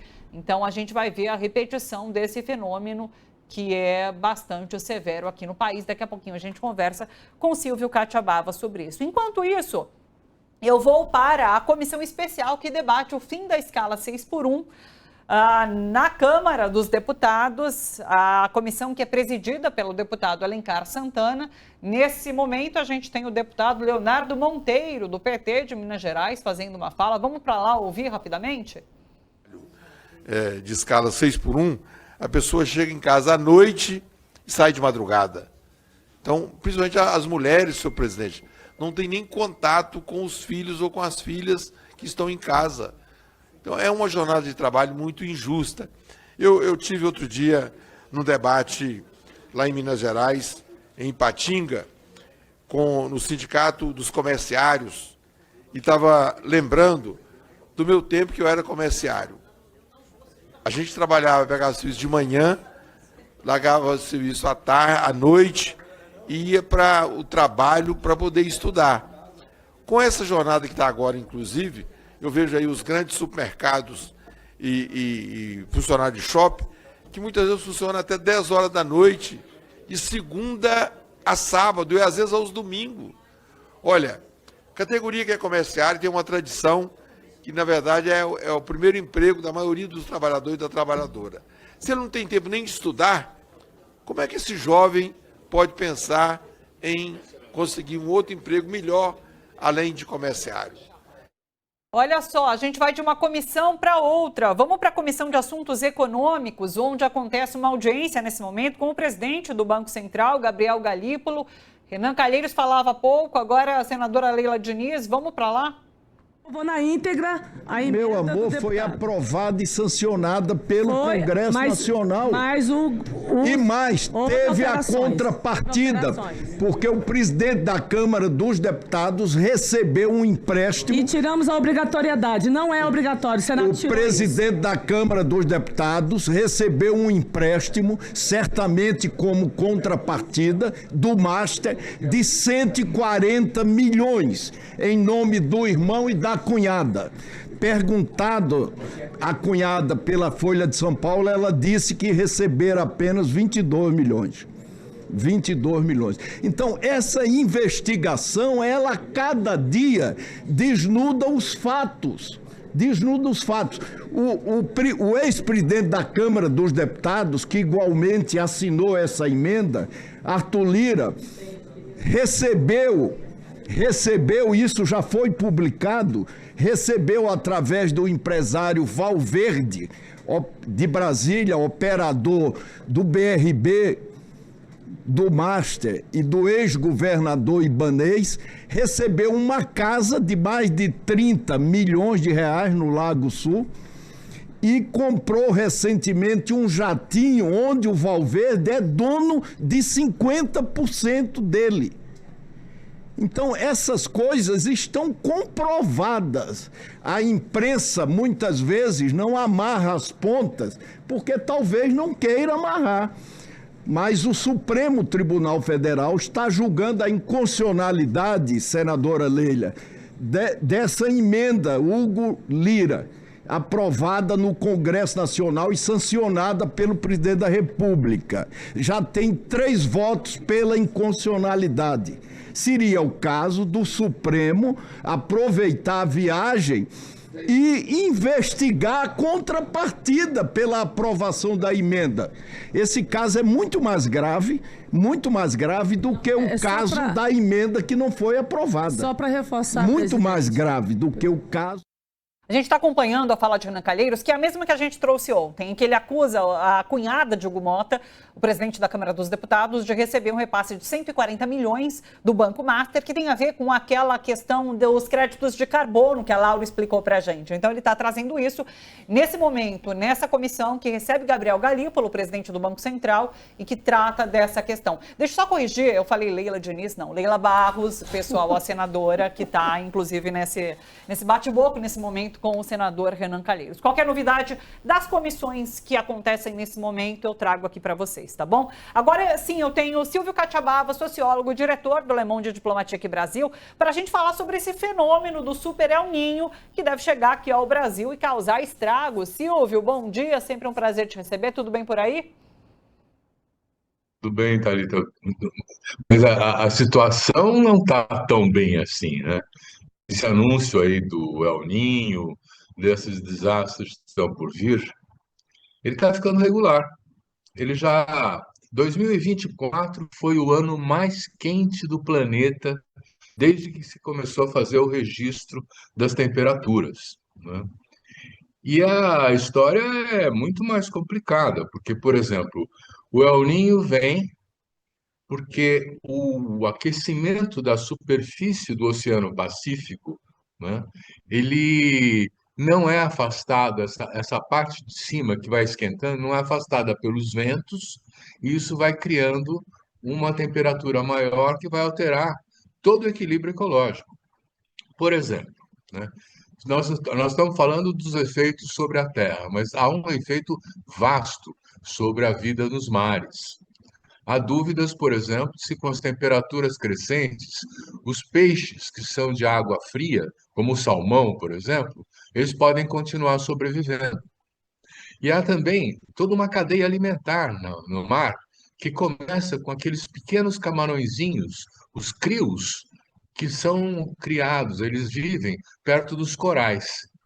Pois bem, e eles se alimentam dos corais, né? Quer dizer, então, quando o aquecimento mata esses corais, transforma esses bancos de corais em corais brancos, que já perderam toda a sua potencialidade, né? O crio também vai desaparecendo. E o crio é a base da alimentação no mar. Quer dizer, o peixe que come o crio, depois o outro come o peixe que comeu o crio, e vai assim, entende, né? Então, nós estamos tendo alterações nos oceanos que vão ter implicações graves também na vida do mar. Mas vamos nos preocupar aqui com o Brasil, que é um país vasto, com várias diferenciações regionais de mudanças de clima e que vai ser profundamente afetado também. Há uma expectativa da ordem de uns 50%. As previsões são de entidades que vão acompanhando a evolução do El Niño, né, de que esse ano ele possa alcançar até 1,5% a mais de aquecimento no mar. Quer dizer, quando começa a ter mais de 0,5% de aquecimento na superfície do Pacífico, já é previsível a existência do El Niño. Pois bem, as previsões desse ano estão dizendo assim, quer dizer, há 50% de chance dele ser de 3 vezes mais forte do que o 0,5% que já dá origem ao El Niño, né, do aquecimento das águas da superfície do Oceano Pacífico, mas há 25% também de chance de que ele ultrapasse 2 graus de aquecimento. Isso aí vai mudar muita coisa. Porque quando, por exemplo, esses ventos não arrastam essa parte quente e permitem que a parte fria de baixo suba, né, o aquecimento fica maior. Então, nós temos previsões que são já mais ou menos regulares, né, que elas são reincidentes, de anos em anos nós já estamos ouvindo isso, de que nós vamos ter muito fogo na Amazônia, nós vamos ter inundações no Rio Grande do Sul, de novo, nós vamos ter um impacto no agronegócio também, quer dizer, mesmo o business, quer dizer, mesmo o agronegócio, por exemplo, no caso agora, ele vai ser afetado com isso. Então, veja bem, a preocupação também é uma preocupação de ordem econômica. Há lugares em que se espera que haja falta de comida por causa da quebra das safras, por causa das altas temperaturas, né? Então, é um cenário, assim, horroroso, para falar a verdade, né? Nós vamos ter que nos preparar, como a gente já viu o ano passado, o ano retrasado. O Rio Grande do Sul é um estado extremamente vulnerável nessa situação. Ele vai precisar ter uma atenção especial das políticas públicas, né? Nós vamos ter no Nordeste, possivelmente, uma seca, né? E isso vai afetar também a produção do Matopiba, essa região toda que planta a soja, que tem, enfim, o cultivo, né? E a seca nos rios também. Então, a questão se coloca mais para novembro. Outubro, novembro, é a expectativa de que haja essa incidência do El Niño, né? E nós temos que nos preparar para enfrentá-lo.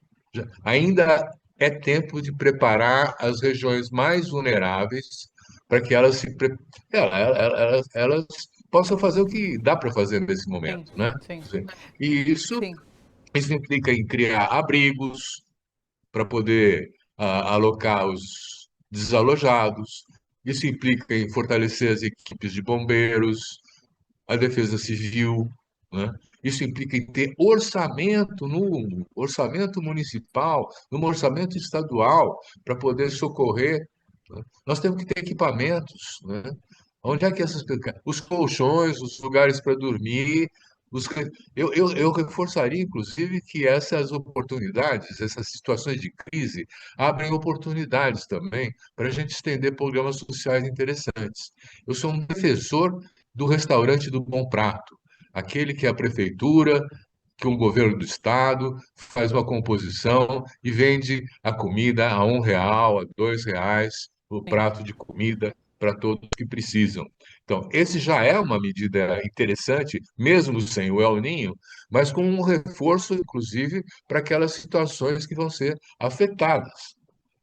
Então, nós não podemos tratar como questão extraordinária o evento do El Niño.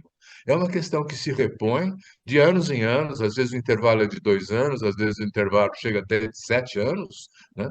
Mas ele vem, é um processo natural esperado, e com o desbalanceamento que a poluição que nós geramos, né, vai causando na natureza, ele vai ficando cada vez mais radical. Então, é mais um alerta para que a gente tenha que cuidar mesmo da preservação do meio ambiente, mudar o padrão de consumo, mudar a matriz energética, abandonando os combustíveis fósseis. A receita nós já temos, nós discutimos isso na COP30, nós discutimos isso agora na Colômbia, no plano de metas para chegar à redução dos gases. Quer dizer, não há uma falta de compreensão da situação de crise que se põe perante nós. O que há é uma resistência brutal de um sistema econômico baseado na exploração do petróleo e dos derivados, que não quer mudar o padrão de combustão, o padrão de energia da nossa sociedade, para continuar ganhando dinheiro com o petróleo, né? Então, Ô, Silvio, o que eu vejo, assim, inclusive, talvez enquanto uma novidade, é que a gente esteja discutindo, de fato, esses efeitos do El Niño com tanta antecedência, porque já passamos por essas situações extremas e queremos, talvez, ver resultado agora que vamos enfrentar, de fato, mais uma vez, essa possibilidade dos eventos extremos. Você cita algumas medidas, né? É muito interessante, quando chove agora, né, quando as chuvas começam a se armar, a gente recebe alerta da Defesa Civil. Mas muita gente faz essa crítica. A gente recebe alerta da Defesa Civil, mas sem indicação, por exemplo, se eu preciso ir para um lugar seguro e a minha casa não é um lugar seguro, para onde eu vou? O que eu vou fazer? Então, acho que é isso. É momento da gente se aprofundar em relação a essas medidas. Então, assim, como você disse, para onde eu vou, que vai ter um colchão onde eu vou poder dormir e passar a noite, já que a minha casa não fica num lugar seguro. É dessa forma que, realmente, a gente, com essa antecedência, precisa começar a se planejar para enfrentar não só esse super El Niño, mas como essas crises climáticas que vão continuar a acontecer. Vou passar para a Laura e para o Edu para questionamentos, porque é uma situação realmente que, não querendo gerar pânico, mas está à nossa frente. Laura? Não, esse quadro é dramático, né? Vamos pensar, porque nós estamos pensando aqui nas inundações do sul e tal, mas aquelas ondas de calor avassaladoras que nós tivemos também foi uma coisa muito grave. E eu até acho que nós temos menos proteção para o calor do que tem. Claro que os ricos ligam o ar-condicionado, mas os trabalhadores que trabalham na rua, essas pessoas que estão... enfim, os camelôs, que estão expostas. Pedreiro, pessoal da construção civil, entregadores. Sim. Você já imaginou o que é a vida desses caras nesse momento? Então, por exemplo, em São Paulo agora a gente está tendo aquelas casas para acolher os entregadores, que são pontos, né, para eles tomarem água. Mas isso vai ter que ser feito em todo o Brasil. Mas, enfim, o que eu queria te perguntar, Silvio, é o seguinte... Nós estamos vendo se aproximar um período, novembro, gente. Vamos pôr as nossas barbas de molho, porque o Brasil vai estar conflagrado no meio de uma disputa eleitoral. Exato. Os Estados Unidos vão estar no meio de uma disputa eleitoral também dramática. Nós não sabemos o que vai acontecer com essa guerra. Ainda por cima, por uma amostra grátis para vocês, vai ter El Niño, pior El Niño. Chega de eventos históricos, gente. Gente, é muita coisa ao mesmo tempo, né? Mas eu queria te perguntar, Silvio, é o seguinte, você mencionou, o agronegócio vai ser prejudicado também, porque essa seca e a diminuição dos cursos d'água e tal, que vai afetar, obviamente, as culturas de soja e essas commodities todas que são tão importantes na economia brasileira hoje. O que o agronegócio está fazendo para se proteger disso? Porque a gente só ouve o agronegócio falando, bom, está faltando fertilizante. Nós também sabemos que está faltando por causa dessa guerra. Mas o fertilizante também vem do petróleo, né? Quer dizer, também usa a energia do petróleo.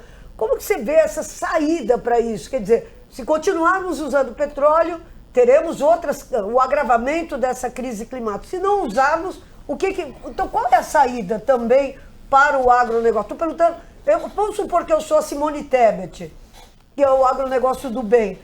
O que é que se pode propor para o agronegócio do bem fazer nesse momento tão dramático da situação ambiental?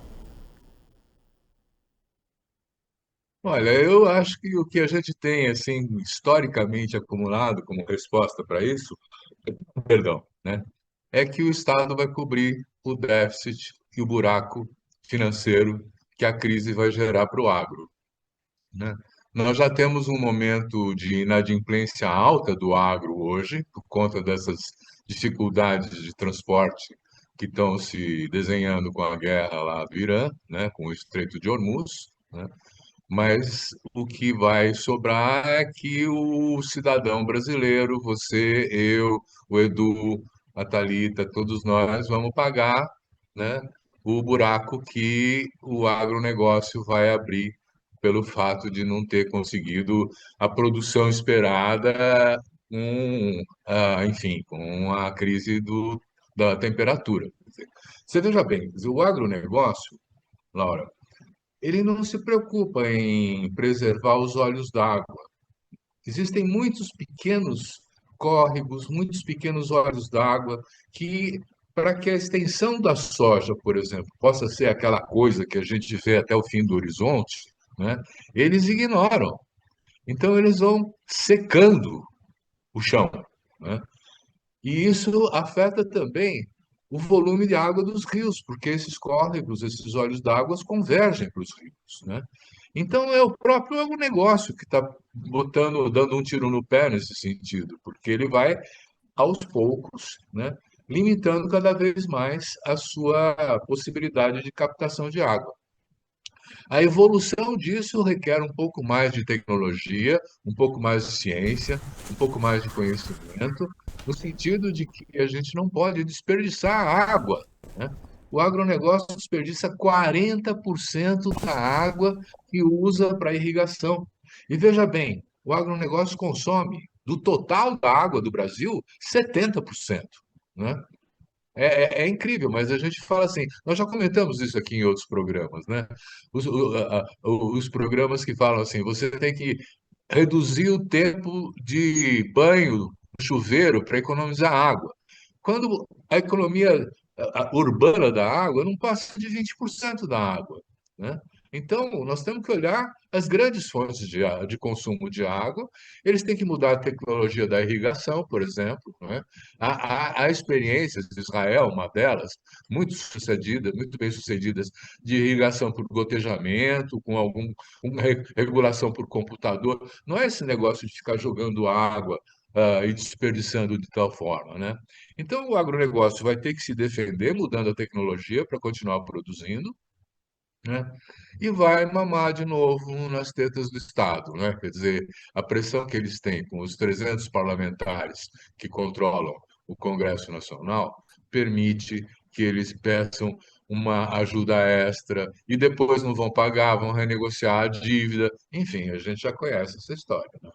E porque é exatamente o que está acontecendo nesta terça-feira, porque hoje, inclusive, caso vocês não saibam, é o dia do agro no Congresso Brasileiro. Foi um dia articulado pela Frente Parlamentar do Agronegócio, junto com o presidente da Câmara, Hugo Mota, para fazer passar e acelerar discussões pertinentes à bancada ruralista. E daí me chamou a atenção porque 2 desses projetos tratam exatamente sobre o que o Silvio coloca agora.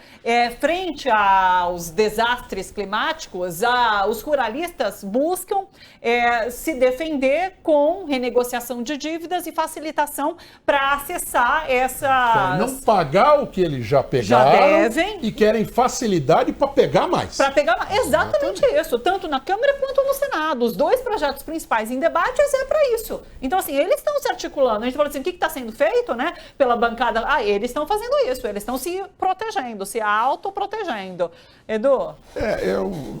O Silvio quer complementar? Só fale, Silvio. Não, é que a gente fica falando, parece que todo mundo sofre igual, né? Mas não é. Quer dizer, quem vai mais sofrer isso, quer dizer, é a população, a grande maioria pobre, né, que está vulnerável, muito mais vulnerável que os bairros ricos, que o ar-condicionado que eles têm nas suas casas, entende?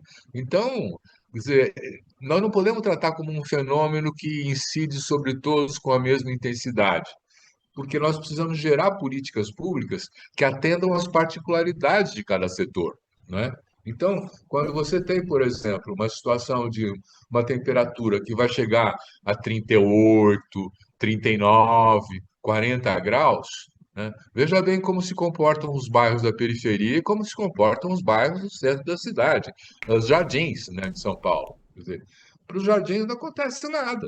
Eles apenas vão ligar o ar-condicionado e falar, nossa, como está quente, né? Mas para O os papo do bairros da elevador, né? periferia, isso é um problema, hein? É o papo do elevador, calor, hein? É, hoje está quente. Isso é a mudança climática da turma dos lugares que eu frequento, inclusive. Eu queria fazer uma pergunta para você, que eu não sei se objetivamente você vai ter a resposta, mas não é problema. É uma provocação que eu acho que serve para todo mundo e vou a partir da resposta do Silvio. O Rio Grande do Sul aprendeu alguma coisa em termos de reorganização do Estado, reorganização das prefeituras, reorganização com o governo federal? O governo federal, nos seus mecanismos que tem para tomar conta de mudanças climáticas, do negócio do agropecuária. Enfim, aconteceu alguma coisa que você saiba, desde mudar as malditas das comportas lá do Guaíba até criaram uma secretaria especial para tomar conta de alguma coisa? Ou vamos embora para a próxima? Olha, Edu, eu posso pegar o exemplo do Rio Grande do Sul para poder ilustrar isso, porque foi o lugar onde o desastre foi maior, assim, nos últimos tempos aqui, né? Quer dizer, o prefeito de Porto Alegre, ele contratou a empresa que atuou lá no... Como é que chama aquela cidade dos Estados Unidos? Oh, meu Deus. Atlanta.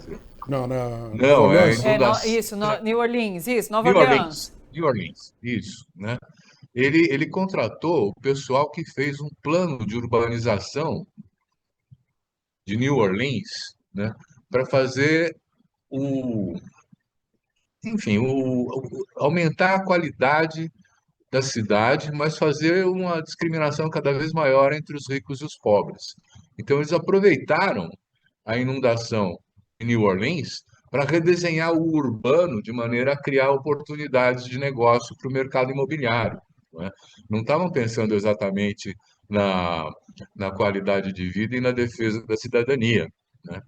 Então, o que vai acontecer? A gente não sabe exatamente, mas eu acho que vai ter sempre um redesenho, né, para gentrificar as áreas mais interessantes para o mercado. Gentrificar é fazer o produto para a classe média e alta, né, para ser comprado.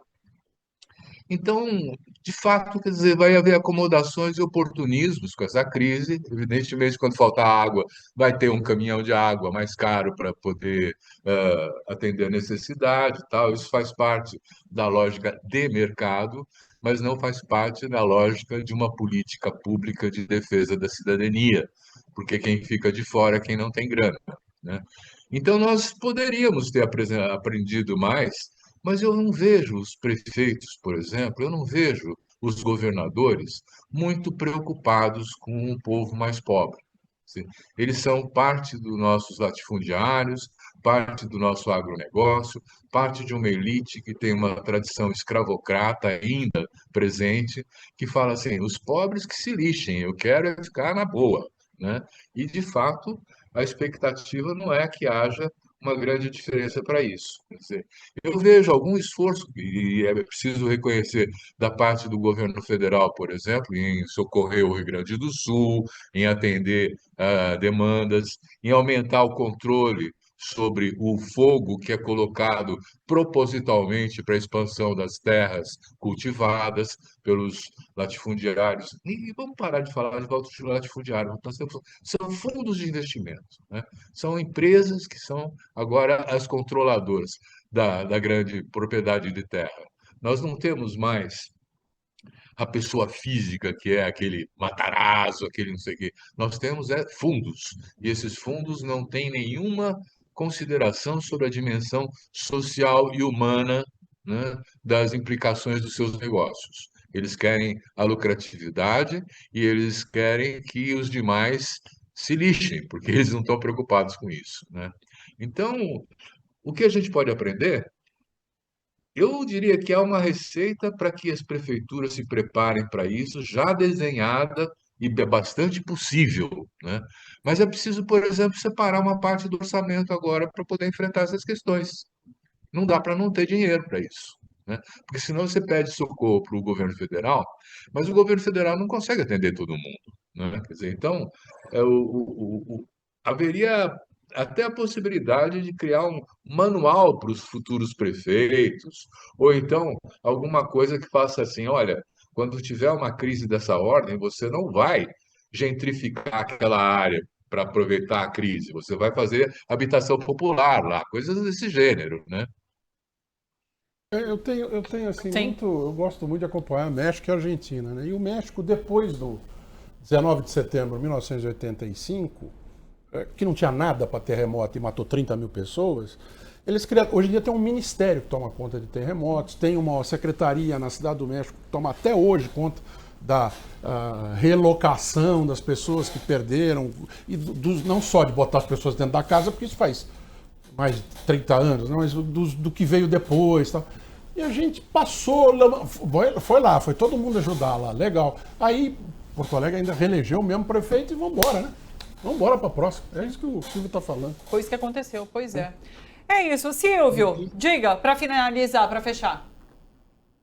Não, eu fico receoso do seguinte, que essas mudanças de clima que estão se configurando como uma tendência mais permanente, né? Nós não vamos mudar o El Niño de uma hora para outra, porque é um fenômeno global que precisa ser observado, né? Quer dizer, eu penso que o que a gente precisa olhar mais nesse momento, que é o momento do ano eleitoral, né? É a escolha de pessoas que possam defender um pouco essa plataforma de gestão da crise, que é isso que nós estamos falando, né? Quer dizer, gestão de uma crise que já se anuncia e que nós vamos saber que em novembro vai ser o pico dela. Então, haveria a possibilidade de criar políticas de prevenção, né? Mas vamos ver se isso acontece. Mas também, sabe, eu acho que tem uma coisa que eu acho que a gente ainda está falando, martelando pouco, porque da mesma forma que essa coisa da crise ambiental não afeta todo mundo igualmente, a gente sabe que não é só que ela não afeta todo mundo igualmente, é que ela só afeta pobre. Isso é que é duro. Toda vez que você vê desabou, choveu, desabou e caiu, morreram quantas pessoas? No Rio Grande do Sul, morreu o pedreiro, morreu a cozinheira, morreu o entregador, morreu a velhinha, morreu o velhinho. O racismo ambiental, o racismo no sentido amplo, né? Quer dizer, são os pobres que pagam a conta, né? Quer dizer, aqui em São Sebastião, quando teve aquela inundação que pegou e desabou tudo, não morreu o rico, só morreu o pobre, que eram os caras que estavam pendurados na encosta do morro, e os ricos que estavam lá embaixo saíram de barco. Então, eu acho que essa questão, essa consciência de que são sempre os pobres, os pretos, os que estão pagando essa conta de uma exploração completamente irracional da natureza, eu acho que isso é muito importante ficar claro, viu? No Rio Grande do Sul eu tive a ilusão de que porque pegou todo mundo, não foram os que morreram, os ricos não foram os que morreram, mas ficaram presos no prédio, tiveram o negócio fechado. Eu falei, não, agora acho que vai... Aí vem a eleição, eles reelegem o Sebastião. Não, e numa outra ponta, a gente tem realmente plantação sendo destruída, mas o agro conseguindo depois empréstimo, mas a comida chega cara ao prato do trabalhador. Esse é o problema, quer dizer, no fundo, quem paga a conta é sempre o cara que mora na periferia, na beira do Rio Tietê, o cara que... Eu já cobri muito isso, e é sério, é tão comovente você ver que são pessoas que não têm nem para onde fugir. É isso que o Silvio está falando. Quer dizer, inunda aquele... Desculpa, fala, Silvio. Não, tem uma coisa, nesse caso de São Sebastião, tem que agrava isso, né? Porque depois de um tempão enorme que ficaram sem habitação, acampados, eles foram realocados em lugares muito distantes da vida cotidiana deles. Não, tem um conjunto de casas a 30 quilômetros daqui. Não é isso, não é? Mas foi o que aconteceu. Exato. Silvio, a gente vai continuar falando sobre isso agora nos próximos meses, mas sempre muito bom tê-lo por aqui, nos ajudando, inclusive, a entender essa questão com mais profundidade. Um beijo para você, até terça-feira que vem. Boa semana por aí. Beijo, até semana que vem. Um abraço a todos aí, Laura, Edu, tchau. Um abraço a todos. Até, Silvio. Silvio Catiabava, sociólogo, diretor do Le Monde Diplomatique Brasil. Deixa eu acabar com essa notícia aqui, olha. O PL está contestando a pesquisa Atlas Intel no Tribunal Superior Eleitoral, apontando um viés no questionário. O partido alega que o questionário direciona negativamente os entrevistados ao exibir a conversa de Flávio Bolsonaro com Vorcaro. Daí tem uma parte que eles dizem assim, olha, os advogados alegam que das 48 perguntas da pesquisa, 8 tratam do suposto envolvimento de Flávio com o dono do Master, o que, segundo o PL, é um claro induzimento deste questionário da Atlas Intel. Proíbam a vida, PL. Proíbam a vida. Não, deixa eu colocar. Coloca a segunda imagem que eu mandei. Assim, é dessa série, né? E aí, Galvão? Sentiu? Diga, Tino, sentiu? Sentiu, né? Vai trocar. Então, assim, caíram 6 pontos, sentiram aí o impacto da pesquisa e estão questionando agora no TSE. Eu acho muito curioso, porque, inclusive, o CEO da pesquisa, ele fez uma explicação aqui nas redes sociais, dizendo que depois de todo o questionamento feito, teve uma pergunta em específico em que o áudio foi passado para as pessoas que ainda não tinham ouvido, para dizer se surpreendeu, se pouco surpreendeu, enfim. E daí eu achei muito interessante, porque justamente esse questionamento, essa pergunta, né, se você foi surpreendido ou não, a maioria, assim, em toda a estratificação, é de que não se surpreendeu com áudio. Eu achei tão interessante isso, porque isso é algo de se esperar, que Flávio Bolsonaro tem envolvimento com o banqueiro agora acusado de tantas práticas ilegais como Daniel Vorcaro. As pessoas não se espantaram com o áudio. Eu acho que devia ter tido uma pergunta. O que você achou dos milhões recebidos pelo Lula? Que não recebeu. Não, o que o Lula recebeu do Vorcaro? O que o Lula recebeu do Vorcaro? Da conversa do Lula com o Vorcaro. Enfim, então, o problema é esse. O problema é que a realidade não está favorecendo, né? De jeito algum, pois é, por isso que a realidade desfavorece. Sentiram, tá certo? É isso. Pessoal, vou ficando por aqui. Muito obrigada, Laura e Edu. A gente volta a se encontrar amanhã. Beijo para vocês. Nossa, diga, você quer complementar alguma coisa? Eu tô esperando o próximo momento histórico, porque não é possível. Nós falamos de crise climática, de caos, de envelhecimento. Só não falamos da convocação do Neymar, mas quem viu aqui sabia. Eu não quero falar da convocação do Neymar. Teve uma convocação que eu achei que foi mais importante. É verdade, a gente tem até a imagem. Da convocação da seleção da República Democrática do Congo. E é sério, a gente tem a imagem. Olha quem foi convocado. Esse senhor é um torcedor do Congo que sempre vai aos jogos da seleção vestido como Patrice Lumumba, que foi o libertador do Congo, né? Foi líder, foi perseguido, foi assassinado. E ele estava com receio, inclusive, muito, de não ser levado, primeiro porque não tem dinheiro e depois por questão de visto, para os Estados Unidos. A gente não ia assistir aos jogos. Porque ele vai na torcida e fica de pé como o Lumumba, tá? Ele fazendo essa pose. Pois ele foi convocado junto com a seleção. Os jogadores pediram, né? O presidente do país pediu e ele está sendo levado como membro da delegação. Teremos a oportunidade de ver Patrice Lumumba fazendo a sua saudação à torcida da República Democrática do Congo durante os jogos. Muito legal. Achei demais, tá aí. Mas e o Neymar? Cantamos a bola aqui ontem, né? Que ele ia ser convocado. Falamos que ele ia ser convocado, não teve surpresa nenhuma, não. Sabe o que eu achei legal? E assim, só rapidamente para passar para frente.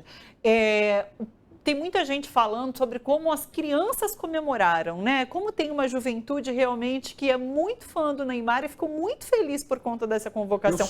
Eu não sabia que existia isso. Eu só fiquei chateado com o João Pedro. João Pedro é um jogador que está indo bem na Europa, é atacante também, deveria ter vindo para a seleção. O outro deveria ter saído. Mas, como eu falei aqui, cabia Neymar. Por que você não vai levar? É o melhor É o melhor, daqueles que nós temos em atividade, é o melhor, mesmo que não esteja jogando bem. E aí tem todos os outros aspectos também, que vai ter muita gente que vai ficar feliz, que está jogando milhões em cima da ida dele. E se der tudo errado, como deve dar, não tem lá, a gente não tem time para ganhar de várias, Espanha, França, Argentina. Então, o Ancelotti vai dizer, trouxemos aqueles que vocês queriam. Gente, vai ser muito bom. É quando o Neymar começar a cair. Não, eu achei capaz dele nem jogar. O Caicai, vai ser muito dele bom. Não jogar. Ou então ele se arrebentar nos treinos e aí chegar contundido. Vai chegar, então, talvez. Essa é sempre uma possibilidade. Caicai.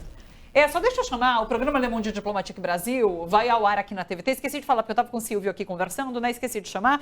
Vai ao ar hoje às 8 horas da noite aqui na TVT, nas nossas redes, com o tema Bolsa Banqueiro, outras vantagens. Então, a gente está falando sobre caso Master, tá aí um papo interessantíssimo para você acompanhar hoje às 8 horas da noite. Silvio Catiabava, que esteve aqui agora há pouco com a gente, conduz o papo. Então, hoje com a Maria Lúcia Fatorelli, é a entrevistada da edição de hoje do programa, tá certo? Tá aí para vocês. Agora sim, beijo Laura, beijo Edu, até amanhã. Combinado. Eu fico por aqui também, até amanhã, pessoal. Eu volto às 10h30 com a primeira edição. Hoje, mais tarde, às 4 horas, tem TVT News segunda edição, com muita informação, porque, olha, como eu já disse, está rolando essa audiência do presidente do Banco Central, Gabriel Galípolo, na Comissão de Assuntos Econômicos do Senado.